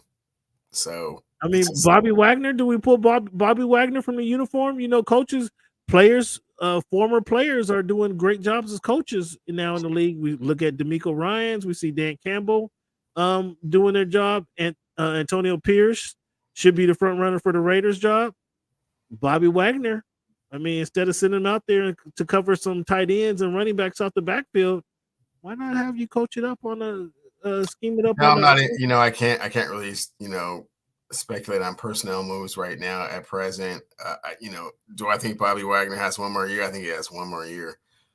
Maybe half a season. You're okay with what you saw from Bobby Wagner last year? I've always said, football players age in dog years. So, and we saw that coming back from the Rams. You saw he was not that same guy that you should have signed before he went to LA. Then when you signed when he came back from LA. Depends on what your level of expectation is for him. Leadership, those kind of things. Showing the young pups how to do things the correct way. But Bobby Wagner from 2018, no, that's not that guy. I mean, come on, you joking? We know Marshawn ain't gonna coach nobody up unless it's the Pop Warner squad. We know Marshawn can't do it, but Marshawn needs part of the NFL job is to coach up or to talk to the media. Marshawn ain't doing that. I don't know, Cleveland. Bobby, come on, we saw the best of Bobby. Dan Quinn, I'd be questioned. If the contract was already signed, you kind of hold to that. Dan Quinn, you better hope you signed that contract last week, and we're just waiting for the season to end because that was a bad look, and he was a hot commodity. He was a hot commodity coming out this season, and we talked about the disappearing act from your guy podcast Parson. Cleveland, when your running back comes out and says, I'm not saying anything about the coach, but things need to change around here. Like, I'm not saying we weren't focused, but things kind of need to change around here, and we need to be more focused. Is that not calling out the coach out? That doesn't sound like he called the coach out to me. What does that sound like to you? That sounds like somebody that is looking for employment elsewhere is what it sounds like to me, Cam. I mean, it's not like Najee Harris has just been tearing it up, barely getting any carries as it is. I believe Jalen Warren is really the cowbell right about now. So, hey, man, it just might be one of those things where he might already know that he's on his way out. So, might as well take some parting shots on the way out. Oh, he just taking shots. Oh, you had the team personnel clean out his locker for him. We didn't, so we don't need a. That's how you feel about it, We don't need an end of the season interview from you, huh? Well, not really. Not really. You already gave your, end of the season interview. Oh, is that how you feel? Oh boy, just pass his locker right on up, huh? Go ahead and grab that name tag too, huh? Yeah. Ooh boy, that's a cold one. That's a cold one. Cleveland, who had the better playoff debut? CJ Stroud or Jordan Love? Jordan Love. Woo! You actually gave somebody credit over the Golden Boy CJ Stroud? Man, Jordan Love was lighting those fools up. I mean, a lot of the time, again, like we said earlier in the show, sometimes those guys were wide open for no apparent reason. But still, he took advantage of them. Ooh, let those dudes up. This is a great question, Jim Wall. AJ Brown ain't going nowhere. AJ Brown's going nowhere. Yeah, he's not going nowhere. He didn't play. He was injured in this game, so that was an injury. They could look at. You know what? Speaking of this game, AJ Brown is comfortable. He ain't going nowhere. Everybody for the Eagles look like shit, except number 6. He came to play. I don't recall seeing him play with that much fervor. We knew he was good. We knew he can get open. We knew he can catch passes. He was going over the middle. He was running routes. He was breaking tackles. I can't remember Devontae Smith playing with that much fervor. Can you? Am I overlooking something? Because he was. Sure. In the Alabama days, I mean, you recall, he was wide open, man. He was just wide open. Though. He was just burning guys. That was speed. That was speed. He'd run the slant route and just was gone. It wasn't what he was doing. What he was doing on Monday. Again, he was running precision routes, getting open, catching the ball. He was breaking tackles. He looked like a big time receiver. I've seen him catch passes, go deep before. Yeah, you go deep, you catch 3 passes in a game, 1 for 70 yards. Yeah, it's a good game, great game. But he was like 6 for 130 on Monday night.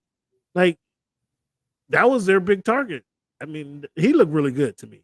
But to answer your question, no, Brown's not going anywhere. He's not going anywhere.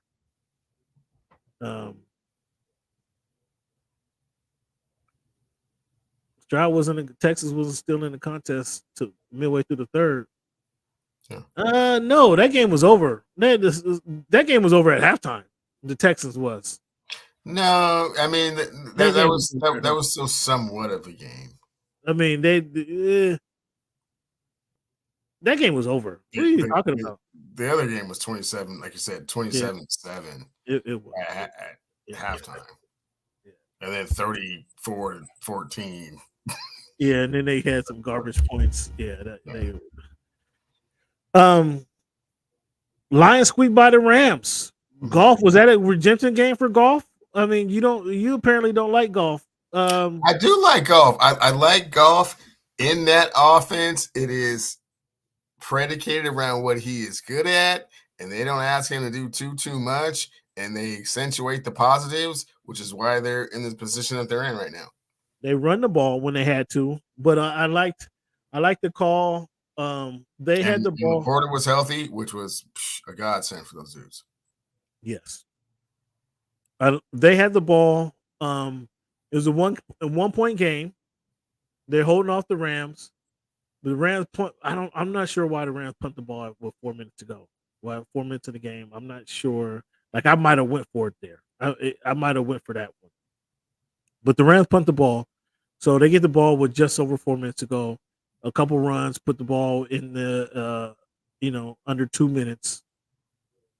They got a couple first downs. The Rams use their timeout.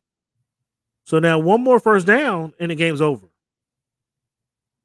And instead of running the ball, and try to run a couple cheap running plays and, hope for a first down, or they came out and passed the ball. Amon-Ra St. Brown, I'm not sure if you're familiar with Amon-Ra.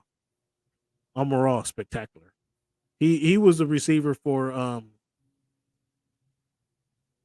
Gardner Minshew. No, excuse me. I take that back.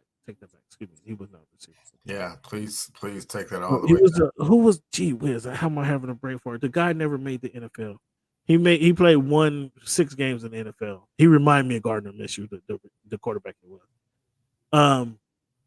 Who was kind of throwing the ball up and hoping. But Amon-Ra was going to get that thing. he was going to get that thing. So it was like, okay, keep throwing it up to him. Amon-Ra was borderline great in college, but because USC stunk, he wasn't getting no shine. But he was borderline great in college. But they throw the ball instead of on first down. Coming out of the timeout, one first down wins the game instead of kind of doing what most people do: run the ball, and then go, a little screen pass or pass to the tight end on third down. They came out and we're getting the first down right now, and Detroit went bananas. Amon-Ra St. Brown run a deep in route, golf threw it right on the money. Amon-Ra catches it again. That placement, golf threw it low where his guy can catch it, and it wasn't like they needed to catch and run. But wow, man, first down. Tell me some more about your sudden affinity with Jared Goff, man, because it's kind of gone off the rails. It's not Jared. It's not the affinity. I'm just the moment. I told you, Cleveland, you're about rings. I'm about moments. That was a big moment. That was about a big moment for the team, how they put the Rams away. The team that, again, another side story, the team that drafted them number 1, traded them away to Detroit, and Stafford goes to L.A., they win the Super Bowl. Yeah, Goff had something on that game. And instead of Dan Campbell, instead of running the ball and, getting a cheap first down, they came out, let's end this game right now with a first down right now. Ran a route completion. And I talked to you about CJ. CJ put the ball on the money where the receivers can run the ball, catch and run. Goff threw it in the ground, so Amon-Ra had to catch it and go down, which was fine because that's what the scenario called for. It was a first down. And now for the last 2 minutes of the game, all of Detroit is just going bananas. All of Detroit is going bananas because they haven't won a playoff game in 30+ years. So I mean, that was a good moment. That was a good moment for Goff. That was a good moment for the Lions fans all over the world. Man, they start showing Lions fans who was there since 1957. Man, you remember how it was when the Seahawks blistered the Broncos. They got the safety on the first play. That game was over. Once they got the safety on the first play, that game was over. And I know I don't know where you were at that moment, but I know you remember how you felt at that moment. So you don't downplay the Lions' excitement, because I know you remember that moment where you recognize the Seahawks is about to win their first Super Bowl, and it was Peyton Manning have fumbled, the snap went over his head. From that moment on, it wasn't a ball game. Let the fans know where you were, Cleveland, because I know you know. Yeah, I was sitting right here on the couch, absorbing, every minute. On the couch? Yeah. Man, I was in New York City. I know you did it big. You did it big. I was in New York City. It was my threshold. I had I don't know. I'm not sure if I told you this before, but my brother, his wife, my cousin came out. My cousin went to the game. My threshold was $800. I wasn't gonna pay more than $800 for a ticket, but like I needed a ticket. I wasn't waiting for kickoff. I needed a ticket like early. I was gonna wait to go to the stadium at any time. If I was gonna go, I needed to be on my way to the stadium by like noon. They think the game started at 3 or 4 o'clock. I needed to be there. Like I wasn't going last minute. But Boomer Esiason had a bar. Has I don't know. I haven't been there since. But Boomer Esiason had a bar for $50. Cleveland. For $50, I bought 4 tickets from the time of kickoff to the end of the whistle. All you can eat, all you can drink. Oh my goodness. For $50, Cleveland, that was a deal. All you can eat. It was bar food. It wasn't steak and lobster. It was bar food. All you can eat, all you can drink from a full bar. By the end of that night, Cleveland, I staggered to my hotel room. When they blew the four, it was like, okay, just every time the waitress come, are you guys good? I was like, yeah, bring some more. Bring another round. Cleveland. By the time that, again, the game was over. The game was over in the first 3 minutes of the game, right? So we were, oh my goodness. I staggered to my hotel room that night. I can tell you that for sure. I enjoyed that win, like close to me, like the Dolphins win the Super Bowl. I enjoyed that night. Man, it was an unbelievable night. By the time that final whistle blew, Cleveland, our table was full of drinks. Because I just kept ordering more and more and more. Drinks, like not undrinking drinks. Like they were shots. They were doubles, or they were double shots. But their table was full. So even after the game, we stayed another 2 hours just drinking what we had on the table. We didn't order for $50. For $50 at Boomer Esiason Bar. Boy, he couldn't have made no money that night. He couldn't have made no money that night because we were getting our money's worth. It was crazy. Nah, man, it wasn't. We didn't eat a lot of food. I mean, we had a meal, and it was bar food, but it was the drinks. It was the drinks. I live in LA. At the time, I lived in Los Angeles, so one drink was $15. Okay, we're in New York City. One of those drinks was $15 to $17. At the end of the night, man, our table was full of drinks. Again, Boomer couldn't have made much money that night. The bar was full, sure. The bar was full, yes, it was. But he didn't make money off of me. I know I drank well over that $50. I drank well over that $50. But that was a big moment for the Detroit Lions. You stop hating on the Detroit Lions. All of Detroit was going bananas. I'm not hating on him, Cam. I'm just not giving Jared Goff as much love and pub as you are. That was a big win. He deserves it. Give kudos to beating the team that traded you away. Man, that was a big moment. That was a very big moment. I give him even more credit for in the post-game interview just saying, yeah, it's she asked, well, what does it say about you playing against the team that traded you away? And he's like, it was all about the team. I give him credit for that because I would have been like, yeah, they made a bad decision. I might have said, yeah, Sean, take that. I might have said something to that effect. But yeah, he was like, it's all about the team. And kudos to you. I'm giving Jared Goff a round of applause for that big win.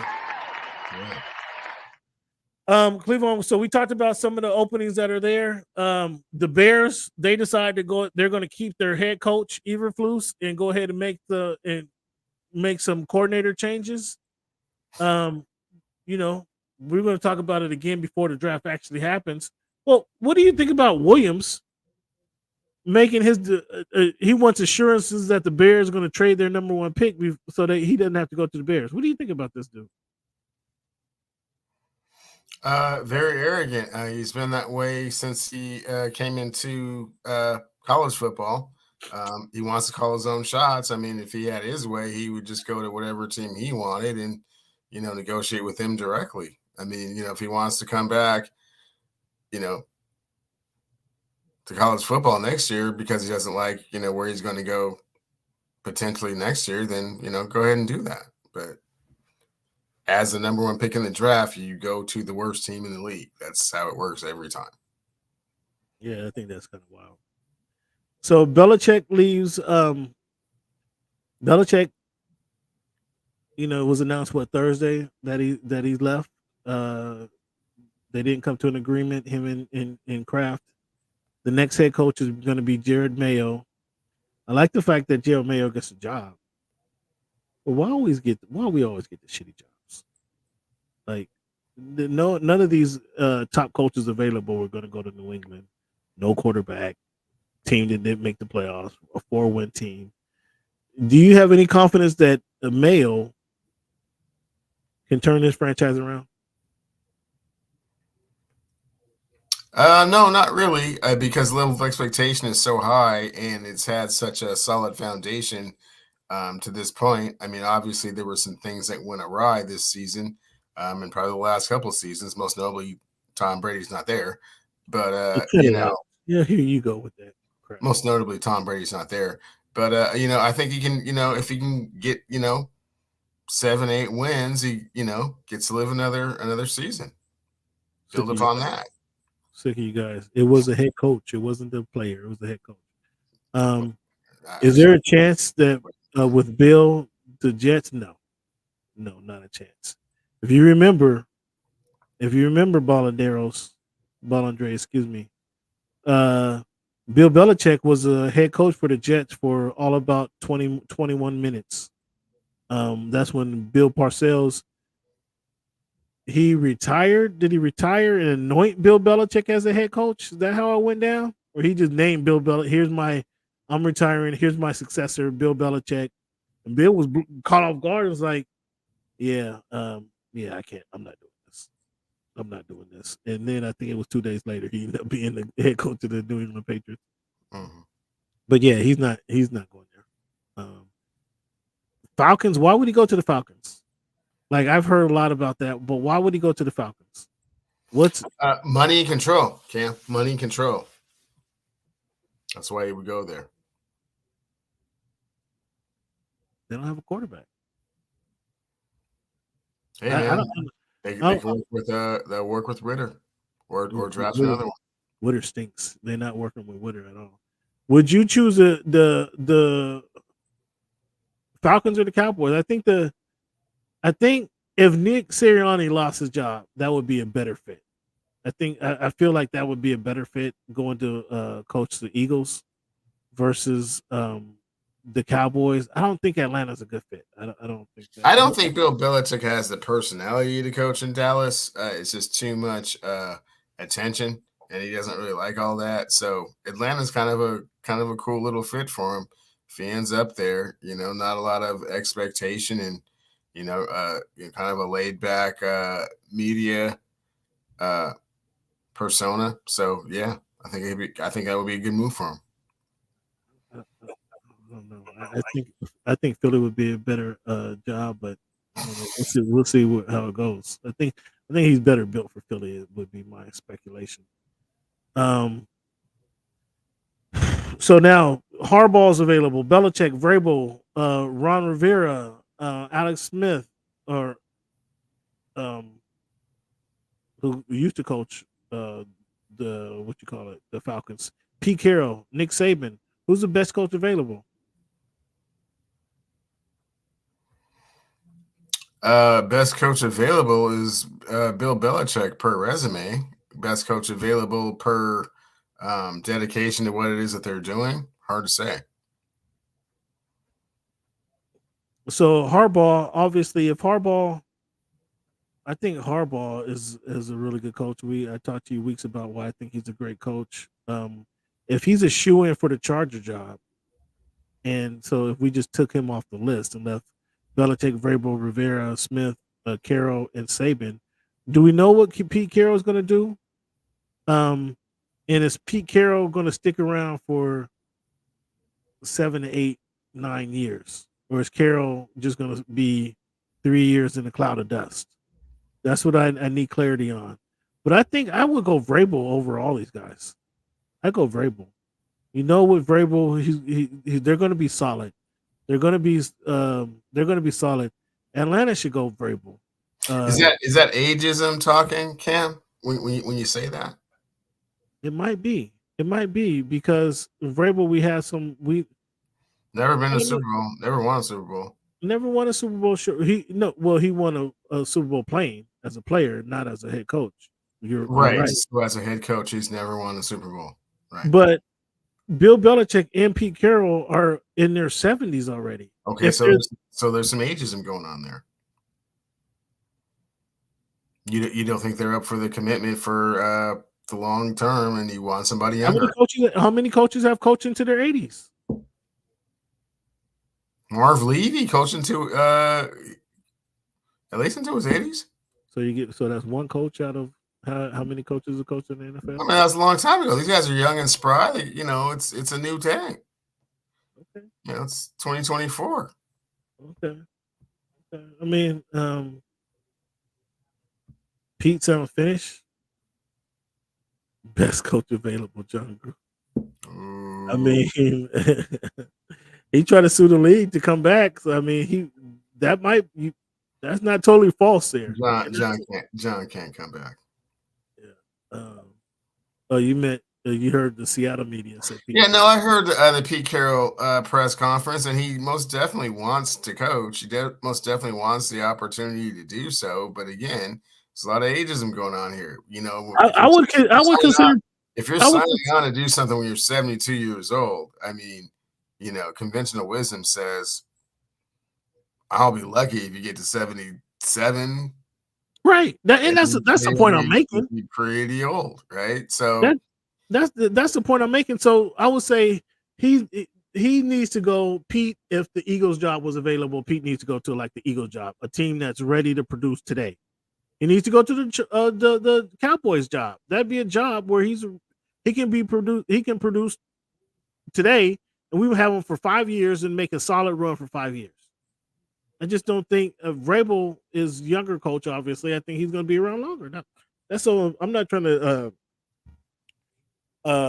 be derogatory to these guys' opportunity, but yeah, it is ageism in the sense that I just don't know who's going to be around the longest. But if Harbaugh doesn't go to the Chargers, if I'm the Spanos family, I'm calling Pete Carroll. Now I'm calling Pete Carroll to do that. And here's why I was talking about Pete Carroll not being around long term, and why that would not be a good move for the Chargers is because you're saying just by your own account, Pete Carroll is going to coach another 5 years. Let's say we're going to get the best of Pete Carroll for 5 years. That means Justin Herbert will now have to endure another head coach. He's been on, Anthony Lynn, Brandon Staley, whoever the coach is this time. And then he's going to have to endure his fourth head coach in his career and another offensive scheme, kind of as a veteran in the league. That's you're not getting the best out of Justin Herbert doing that. However, I know Pete addresses the one issue for the Chargers that no other team can offer him, and that's the fan base. Pete Carroll has the fan base in Southern California already. So as soon as he puts on the Chargers hat and say, you come in there chewing his gum, say it's competition Wednesday, they're not going to be able to hold the fans out of the building because those USC fans are coming. They can't wait to jump on Pete's bandwagon. So that's the issue that Pete saw for the Chargers tomorrow, is that they have an instant fan base. Harbaugh doesn't have that. They'll be excited to get Harbaugh, but he doesn't come with a built-in fan base. Again, they'll be excited to get him. Harbaugh will produce some wins. They say, if you win, they will come. Sure. Pete, they're there, period, already. Pete's talking to him like he's talking, like you and I are talking. So that's my thing. That's my thing with Pete. Now, the best job available is Chargers. We agree. I think the Raiders is a good job. Falcons, Commanders, Titans, Seahawks. 3 of these 6 teams, the Chargers have a quarterback. The Falcons don't have a quarterback. Commanders don't have a quarterback. Titans have their rookie quarterback. Seahawks, they're looking for a quarterback. And the Raiders are looking for a quarterback. We know Russell's not going to Seattle. We know he's not going to the Chargers. Raiders, Falcons, Commanders, Titans. Let's throw the Steelers in there for the mix. What's the best landing spot for Russell Wilson? Falcons, more so than Steelers? Mm-hmm. More so than the Steelers. Okay. Okay. All right, fans. Do I think Gino? I hope not. Share your thoughts on Gino. I What hope do you? not. What do you I on hope they are Gino? moving on. I hope they are talking to Kirk Cousins as we speak. I hope Kirk they're talking Cousins. to some of these other quarterbacks out there and looking at their draft capital to see what they can do.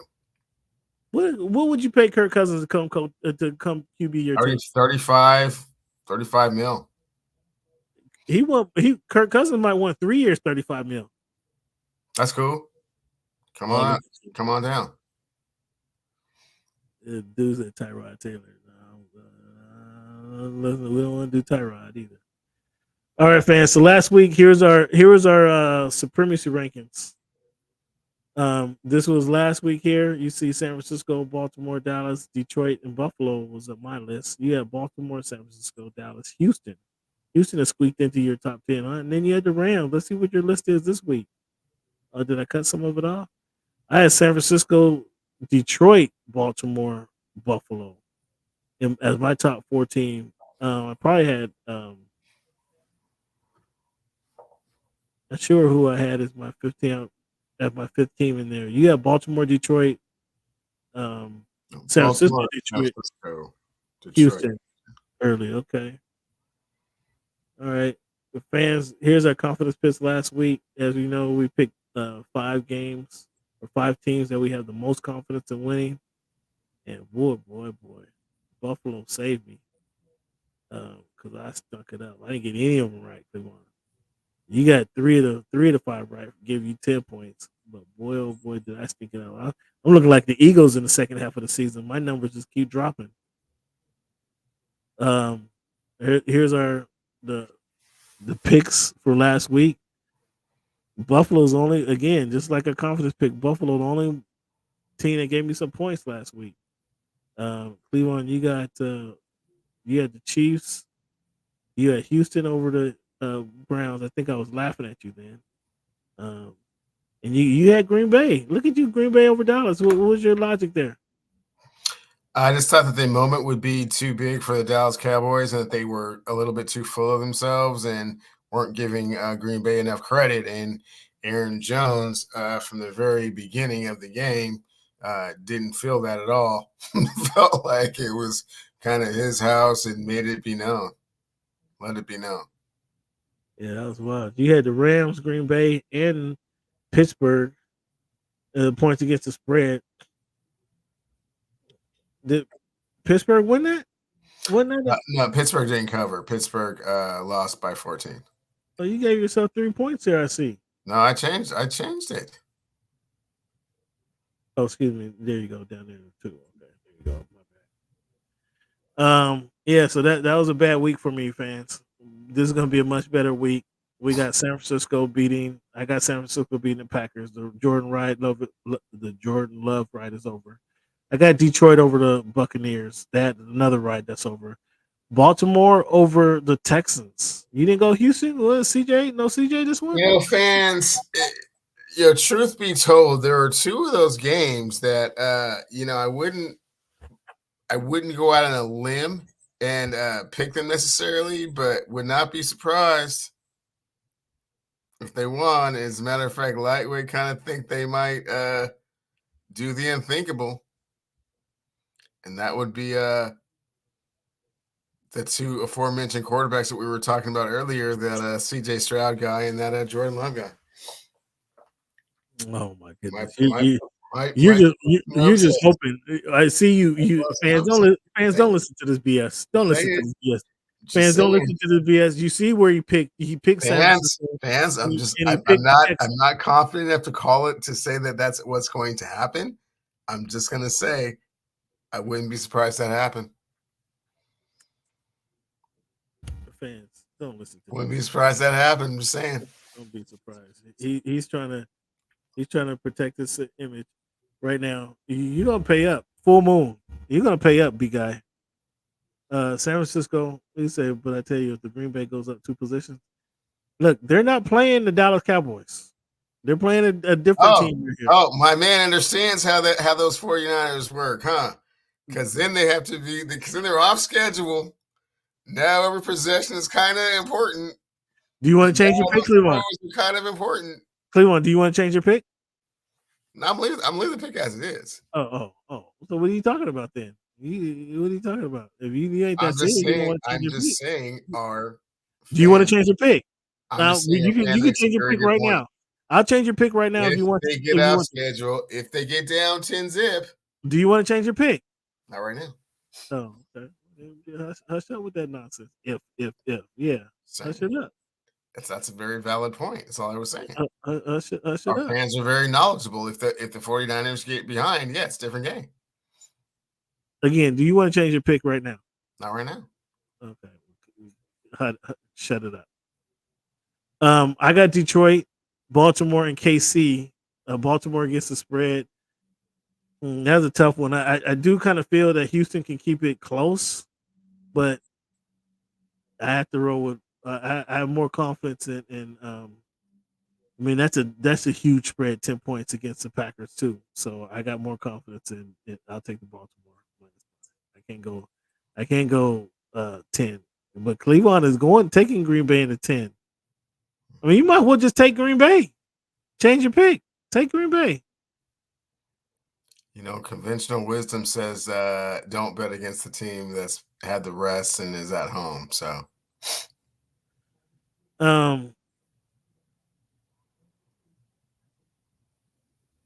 will there be any doinks? Will there be any doinks from PAT? That's one of those. Oh, for sure. Yeah, for sure there will be at least one. Okay, Cleveland's going out there and saying one. That's one of we say that for the Super Bowl. We say that kind of one of our Super Bowl prop bets, but yeah, I think it's going to happen. So I got KC, Detroit. There you go, bite my style again. Just switching up the order. Is that what you did? Who's that supposed to take? That's cool. Who's that supposed to take? Those are our picks for this weekend, fans. So you can take a look at those, make yourself some money. Again, send me $1 if you win something this week. Send me $1 at _voice of the fans on it's my cash app at _voice of the fans. That's my cash app. Send us $1 if you win something. Cleveland, we had a trade in NBA. Pascal Siakam goes to the Pacers for Bruce Brown, Jay Nua. And 3 third-rounders or 3 first-rounders, 3 first-rounders go back to Toronto. New Orleans sends Kyron Lewis to the Raptors as well. Did this move the needle for the Pacers? Did that put the Pacers in a playoff position here? Cam, ordinarily it would, but when I see a trade like that, I think back to my dad and some of the conversations that we used to have back in the day. And I just don't know how Siakam going from Toronto to Indianapolis culturally is going to work. I mean, we'll see what happens. But, everybody's supposed to be professional. But I don't know. Leaving a free-flowing city like Toronto and going to Indianapolis, Indiana, that's a hard sell.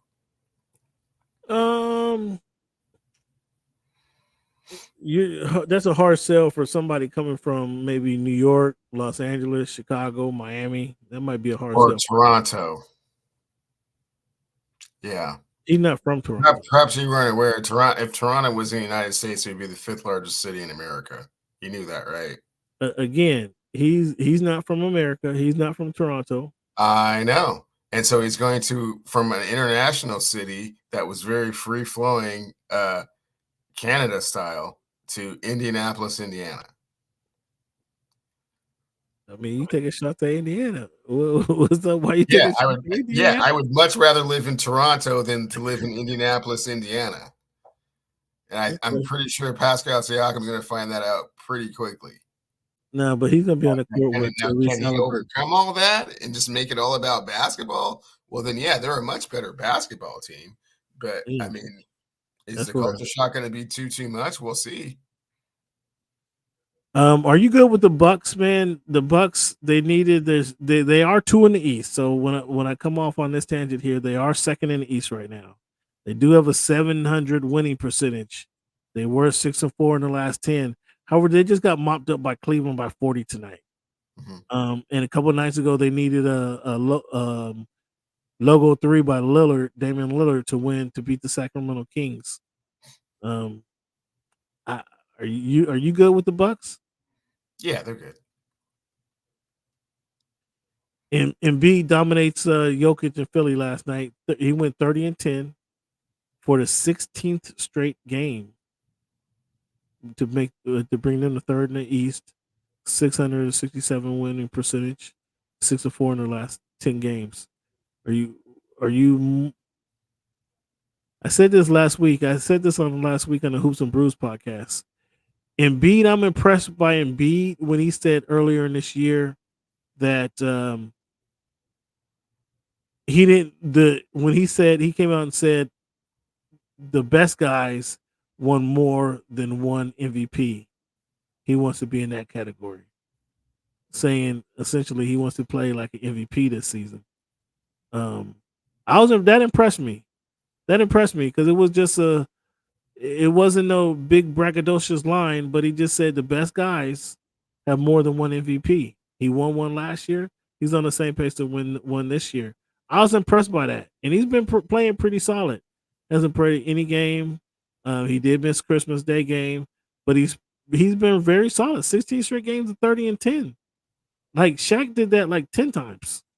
So he's already ahead of Shaq, one of the most dominant guys ever in the paint. So, that's very impressive for Embiid. I like that. What do you think about the Suns coming back down last night from 22 on my Sacramento Kings? Who should be concerned more? The Suns, who have a 550 winning percentage, 7-3 of the last 10 games, number 9 in the West, or my Kings? The Sacramento Kings should be more concerned. The reason that the Phoenix Suns have such a porous record is because I think Bradley Beal has played 4 or 5 games. Yeah, he played. I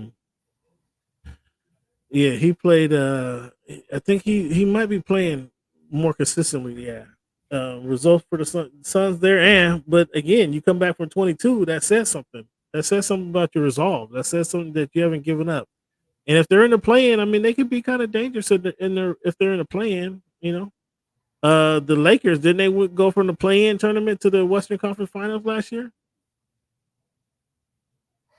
Yes, that's correct, Cam. I'm so sorry. I thought you were going to say something about the Clippers ass kicking earlier, or the Oklahoma City Thunder that they just whooped up on. Here you go. No, I wasn't going to say anything about that. They beat the Thunder this week. Yes, they did. They beat the Thunder this week. And they beat the Clippers on Sunday too, didn't they? Did they not? They squeaked by in a victory on Sunday. Hey, you squeak by, and then you'll squeak by. You either win or lose a game. They're still under 500. 4-6 their last 10 games. Apparently, are you excited about that? When it counts. Are you excited about being 4-10 in the last 10 games? Not at all. 4-6. Not at all.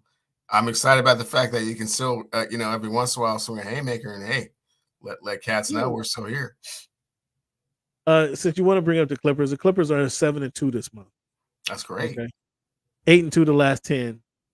2.5 games back out of first place in the Western Conference. Sure thing. What would you want to talk about them? They have a 65 winning percentage. Keep killing them. Keep doing it. That chemistry is starting to come together. The LA boys, Harden, Westbrook, George, and Leonard. Yeah, man, they're all just wow, making it happen. Can't wait to see how this whole thing unfolds once we get to the playoffs. I know you're trying to clown, but I'm not clowning. Ty Lue should be proud of himself, that coaching job he's done. I know we know you're trying to clown, but sit back and enjoy the video, okay? I so want this thing to be basketball, tight ball, get fans close to the action. The most amazing scoreboard, so we can show you anything anybody would want to see. I love our wall. The wall of sound, 51 uninterrupted rows. This is going to be one rocking place.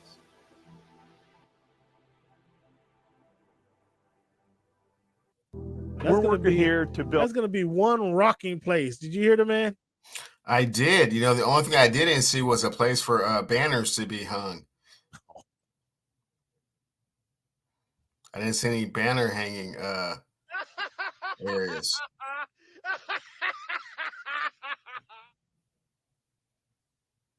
You know what? That was a low blow, man. That was a low blow. Did you see an area? We can go back to the thing. Where you hanging the banners at when you win championships and retire numbers and whatnot?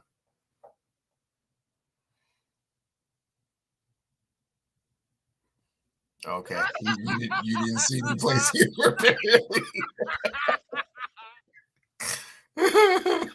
That was a low blow, man. That was a low blow. Look, he's so tickled over there. He's so tickled over there. Where's your brand new stadium, though? Oh, listen to you. Okay, enough of you too. Enough of you too. We have two locations present. You know, one Climate Pledge, and you know our other guy is ready to break ground in Soto if they let him. So he talked about the wall. Ballmer talked about that wall. 51 rows, uninterrupted rows of fans. You know what's not going to happen in that fans? You Laker fans aren't going to be able to sit in that section there. Okay, that's for Clipper fans. Okay, no Laker garments will be worn in that area. Only can get tickets from that are resold on the Clippers marketplace to sit in the wall. They called it. Okay. CFOs, Clipper fans only. That's right. Yeah. And kudos to Ballmer for getting this done, because right away the NBA is going to have their All-Star game at the. That's the only time some other fans are going to be able to sit in the wall is when they have the NBA All-Star game. What is that, man? I'm scared to ask. I'm scared to ask you guys. Yeah. So what do you think about the stadium, the Intuit Dome that's going up? Ballmer's going to get the NBA All-Star game in 2026. What are your thoughts on the Intuit Dome? I think it's kind of crazy that he has to actually mandate that you can't wear other teams' gear or root for the other team. I mean, that just sounds very, like they have an inferiority complex to me. Like, what are you worried about? If your team is winning and rocking, winning championships, Harden, Paul George, Kawhi, Westbrook out there just balling, hooping. I mean, why wouldn't they be rooting for you? Are you really afraid about? Are you still afraid about the purple and gold? You still afraid? It's terrible. They have their own fans, man. Kind of like the 32-52. See, I don't know if you've been engrossed in the culture of Southern California yet. Like the MLS team, the LA. Man, cut that out, man. You don't have their own section. You don't compare NBA franchises to MLS football clubs. Now here, what I'm saying is in the MLS they have their own section. The 32-52. Man, they have their own section. You only go there if you're cheering on the LAFC. They sing, they drink beer all game long. They're nonstop. They got that the big flags and banners. Crowd. This is not a soccer game, homie. No, but they're bringing that environment. Like, this is our section, their section of fans, like similar, like the rowdy Clippers' way of saying, "Hey, don't bring your Laker stuff over here because we don't like it. It makes us feel bad." You know what? I swear it was in the Mariners stadium that the Mariners had a mandate where they couldn't wear other teams' uniforms. No such thing. You've never heard any professional sports franchise say that.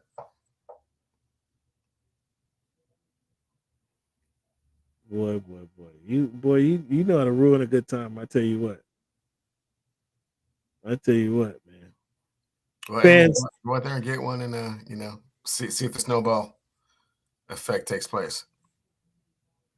Fans, each and every week, man, what we do different than any other show podcast that you listen to. We're going to give you a number game as we did at the beginning of the show. We also give you this week in history segment where we talk about the things that happened in history, kind of give you a little life lesson on some of the things that happened in our past, and then we end the show with the quote. But before we go get to our final segment, fans, we'll talk to you guys about this week in history. Cleveland, January 15, 1929. Civil rights leader Martin Luther King was born. Martin Luther King Jr., I should say. January 20th, 1986. Martin Luther King Jr. birthday became a national holiday. It's celebrated on the 20th. I mean, it rolled around so quick. I didn't even pay much attention to it actually. 1931, January 12th, 1931, Raymond Guns, a black man, was seized by a mob of over 2,000 white men, placed on a roof in a local of the local schoolhouse, and burned alive. Cleveland, as a public lynching spectacle meant to terrorize the black community in Marysville, Missouri. That's wild, bro. That's wild. I ain't never heard of that one until today. That was wild. That was really wild, bro. 1931. 1961, January 9, Charlene Hunter and Hamilton Holmes, the first black students enrolled at the University of Georgia. 2 days 2 days later, they were suspended. January 13, 1990, Lawrence Douglas Wilder, the first African American to be elected as governor of the United States, and he was elected in Virginia. 1980, he did free Allen Iverson. That was his claim to fame. January 18, 1981, Grant Fuhr is picked up by the first round of the National Hockey League draft and become the first black professional hockey player. That's not true, but he was the first black goalie and was the first one to win a Stanley Cup. Okay, the first to win the Stanley Cup. Thanks for clarifying. January 19, 1977, the only time recorded in history that snow fell in the Caribbean. You ever been to the Caribbean, Cleveland? I have not had the pleasure. The Caribbean's, Jamaica. I got to make that trip, man. I got to make that trip here now that I'm on the East Coast. 117, January 17, 1995, the Los Angeles Rams announced that they would be moving to St. Louis, Missouri. And they turned around and came right back. Years later, yes. Cleveland, Mike Brown got $50,000 fine for using a laptop in a press conference to show how the refs were wrong. Versus Darko, who got 25 grand for a far much worse rant that he had post games about the refs. Was it the microphone or the laptop that got him the extra double the fine, or was it the ejection in the game? What do you think got him the extra fine? Oh yeah, no, it was certainly using the laptop as a utensil to show how egregious the calls were. Very similar to when your guy Patrick Beverly went and showed the camera to the ref. That was a good one. That was a good one. That was a good one. That was a good grab the photographer's camera to show the that was a good one. The Atlanta Hawks don't know what to do with DeJounte Murray. I mean, he's still up in the air whether he could be traded. He hit a game winner tonight. I don't know that keeps him in Atlanta, but they still don't know what to do with him. Is there a good fit for DeJounte Murray? I mean, the Los Angeles Lakers would be an all right fit for him. Yeah, sure. Think LeBron and AD could use him. Sure. Are you excited to see Usher perform in the Super Bowl halftime show? Yeah, Yeah, man, I think it's his time. I mean, I like him being in the rotation. You know, it's all about heavy hitters, you know, with the show. Well, you know, last year it was you know, the West Coast, right? It was you know, Death Row kind of doing their thing. So, you know. That was a couple years ago when it was Aftermath. Who was it last year? I don't even remember last year. Rihanna was last year. Oh, Rihanna was last year, right? And she was pregnant. That was cute. Yeah, no, let's go ahead and go with Usher. Yeah, step it up. Usher gonna make his occurrence. Is this the head coach of the Atlanta or Alabama Crimson Tide basketball squad? He pushes oh my goodness, do I not have it? He pushes the player. Here you go. Can you see that? Can you see that?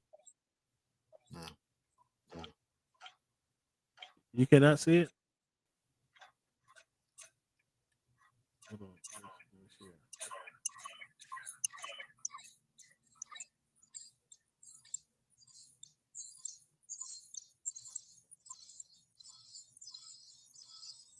Little bit extra. Little bit extra. Here you go. You see it in the burgundy suit. You see the head coach on right here in the burgundy suit. Okay. The little here. Check out the players. Little bit extra. Heineck, and then now Nate Oates pushing Shaw back. That's something or nothing? I think that's nothing. You think that's nothing? I think that's nothing. Okay. All right. Well, he may be suspended for that. Yeah, you can't put your hands on another player. He tried to play it off like he's saying, "Get out of there." He tried to play it off. All right, Cleveland. One more time. One more time now. You watch the fight this weekend. What do you think it better be of? He's heavy-handed. He certainly was showing his ring generalship against Smith. Got to beat him up real good. Had to have you know, Buddy McGirt once again, you know, come in and save one of his fighters. So let's look at our guy. If you remember, we had Champside come on the podcast last year and he gave us his criteria for his pound for pound list that gets a lot of traction. This gets a lot of traction on Twitter. A lot of folks check this out. As you could see by his 95,000 views. I didn't know it was that, but so he gets a lot of traction. I didn't know it was 95,000 views. Champside, good shit, dog. Terrence Crawford, but so one thing I have with this, if I had him on, I'd ask him like his criteria is championships. He's like you. He likes rings. Gervonta Davis doesn't have no belts right now. David Benavidez does not have any belts right now. Earl Spence Jr. has no belts right now. Shakur Stevenson has no belts, but he has Lopez, which he could be out of those lists. Fimo, yeah. And Bivol should certainly be in the top 7, I would think, top 6 or 7. I wouldn't put Benavidez. I wouldn't put Bivol ahead of Benavidez, or excuse me, I wouldn't put Benavidez ahead of Bivol. I think he should be up here somewhere. Tank Davis on a lot of name recognition. He is kind of the boogeyman of boxing. He's number 3 with no belts, but you can't argue with Crawford being number 1, Haney being number 2. Anyway, the Japanese dude is tough. Like, he's undisputed. He's tough. Alexander Usyk, the heavyweight, he got 3 belts. I'm just not really that impressed with Alexander Usyk. So I think he's kind of high on the board. Looks like Shakur's actually got a belt. You just can't see it. So Errol needs to come off that list. He's better than Lopez. Especially considering he's not even gonna fight this year. So he need to come off that list. No, Fimo knock you out. You don't play around with Fimo. Cut it. Benavidez needs to move up. Like Benavidez, so you saw and you don't even see Better Biev on this list. Yeah, Fimo need to come off this list. Better Biev need to be on there. You saw the pounding what he did last week. Better Biev need to come off, be on this list. Take Fimo off. Move Dimitri Bivol up. No, female needs to be on the list. Errol Spence needs to come off the list. No, that's just hate right there. So you saying Errol Spence need to come off the list? I saw Errol Spence's last fight. Did you watch it? He fought the number one guy in the world. Okay, we got beat to hell. The number one guy. Usually, Spence was in the top 3 before that fight. Usually, when you in college football, when you lose to the number one team, you don't drop but a couple slots.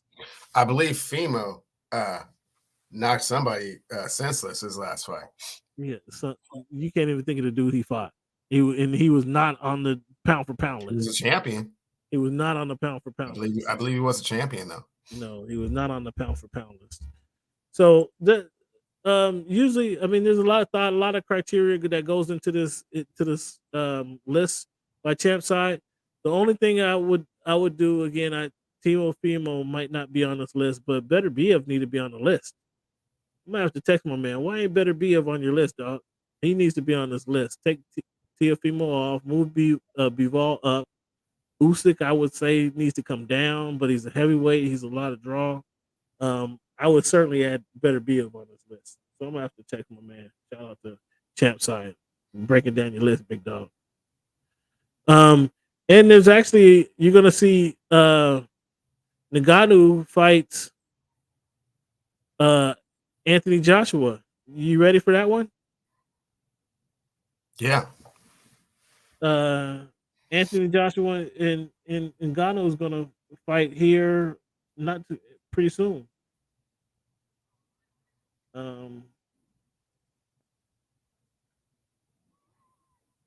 When are they fighting?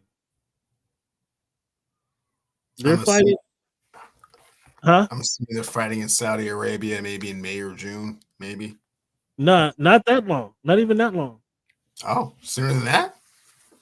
Yeah, sooner April? than that. We're already mid-January. March 8th. March 8th. It is in Saudi Arabia, March 8th. Okay. Anthony Joshua and Francis Ngannou, March 8th. Wilder's supposed to be in the ring with the Mexican monster. I forget Cat's name. They sent him a contract. We don't know if Wilder is going to sign it though, because Wilder have to fight this dude. Yeah, I hope he don't sign it. Yeah, it's been like a week where it's been on the table. The Mexican monster. And it's totally up to him if he signs it or not. But they want him. They sent him in a contract, and he's still looking at it. He's still looking at the fine print, I guess.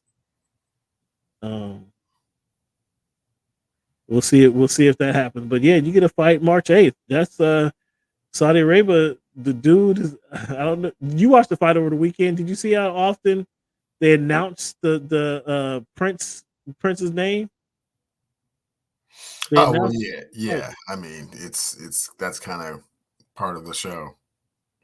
Yeah, it was a show. Yeah, they want to be all up in the show too, like the dude all up in the videos. Yeah, they want to be all up in it too. Yeah, I know. I can't remember dude's name, but they send him a contract. So, fans, I want to thank you guys for tuning in to the Voice of the Fans podcast. This has been week 275 of the Voice of the Fans podcast. This is obviously January 17th, 2024. We thank you. Give yourself a round of applause for sticking with us. Keep that applause going. Thank Cleveland for joining us. I see. Well, you got the black Euphoria cap today, huh? Did you just break that one out the bag? No, I haven't had for a minute. Well, we ain't seen that one. You wearing that other stuff? Yeah, but you won't be going to see in the Seahawks. It's been football season, so. Fans, again, we do some things that nobody else does on the podcast. We start the show playing our numbers game. We give you our This Week Hit in History segment, and then we end it with a motivational quote to inspire you guys throughout the rest of the week. Leave on the quote we have today The quote we have today is, "Great spirits have always encountered violent opposition from mediocre minds." You get that one? Or one more time. Great spirits have always encountered violent opposition from mediocre minds. Mr. Albert Einstein, Cleveland. What that's saying to me, fans, is continue to be who you are. People are going to hate on your dreams and your aspirations, but they're not accomplishing anything. So accomplish what you want to accomplish. Stay focused on yourself, on your drive, on your journey to achieve the goals you want to achieve. And then you could be inspire others. So once again, fans, is great spirits have always encountered violent opposition from mediocre minds. Albert Einstein. That's what it says to me, Cleveland. What that say to you? Man, take the Packers and the Texans on that 2-team parlay if you feel like it. Oh, there you go. There you go. I know you didn't. I know you didn't pick them in your spreadsheet. But fans, Yeah, thank you but I again. mean, that's different. Thank you again for joining the Voice of the Fans podcast. Appreciate you guys. I would like to, in closing, ask you to do one thing. Not only add a comment to the show, let us know what you like, what you don't like, any feedback you want to give us in the comment section. However you're watching this podcast, whether it's on H&B Media TV, we're going to give a shout out to those guys at H&B Media TV. Or you're watching us on the Voice of the Fans YouTube page. We appreciate you watching us anyhow you're watching, any way you're watching. But go ahead and leave a comment, hit that subscribe button, hit that like button, and then hit that notification button so you can be notified each week when we drop a new podcast. Cleveland, thank you again for your time, sir. And we hope that 2-team parlay doesn't come out for you.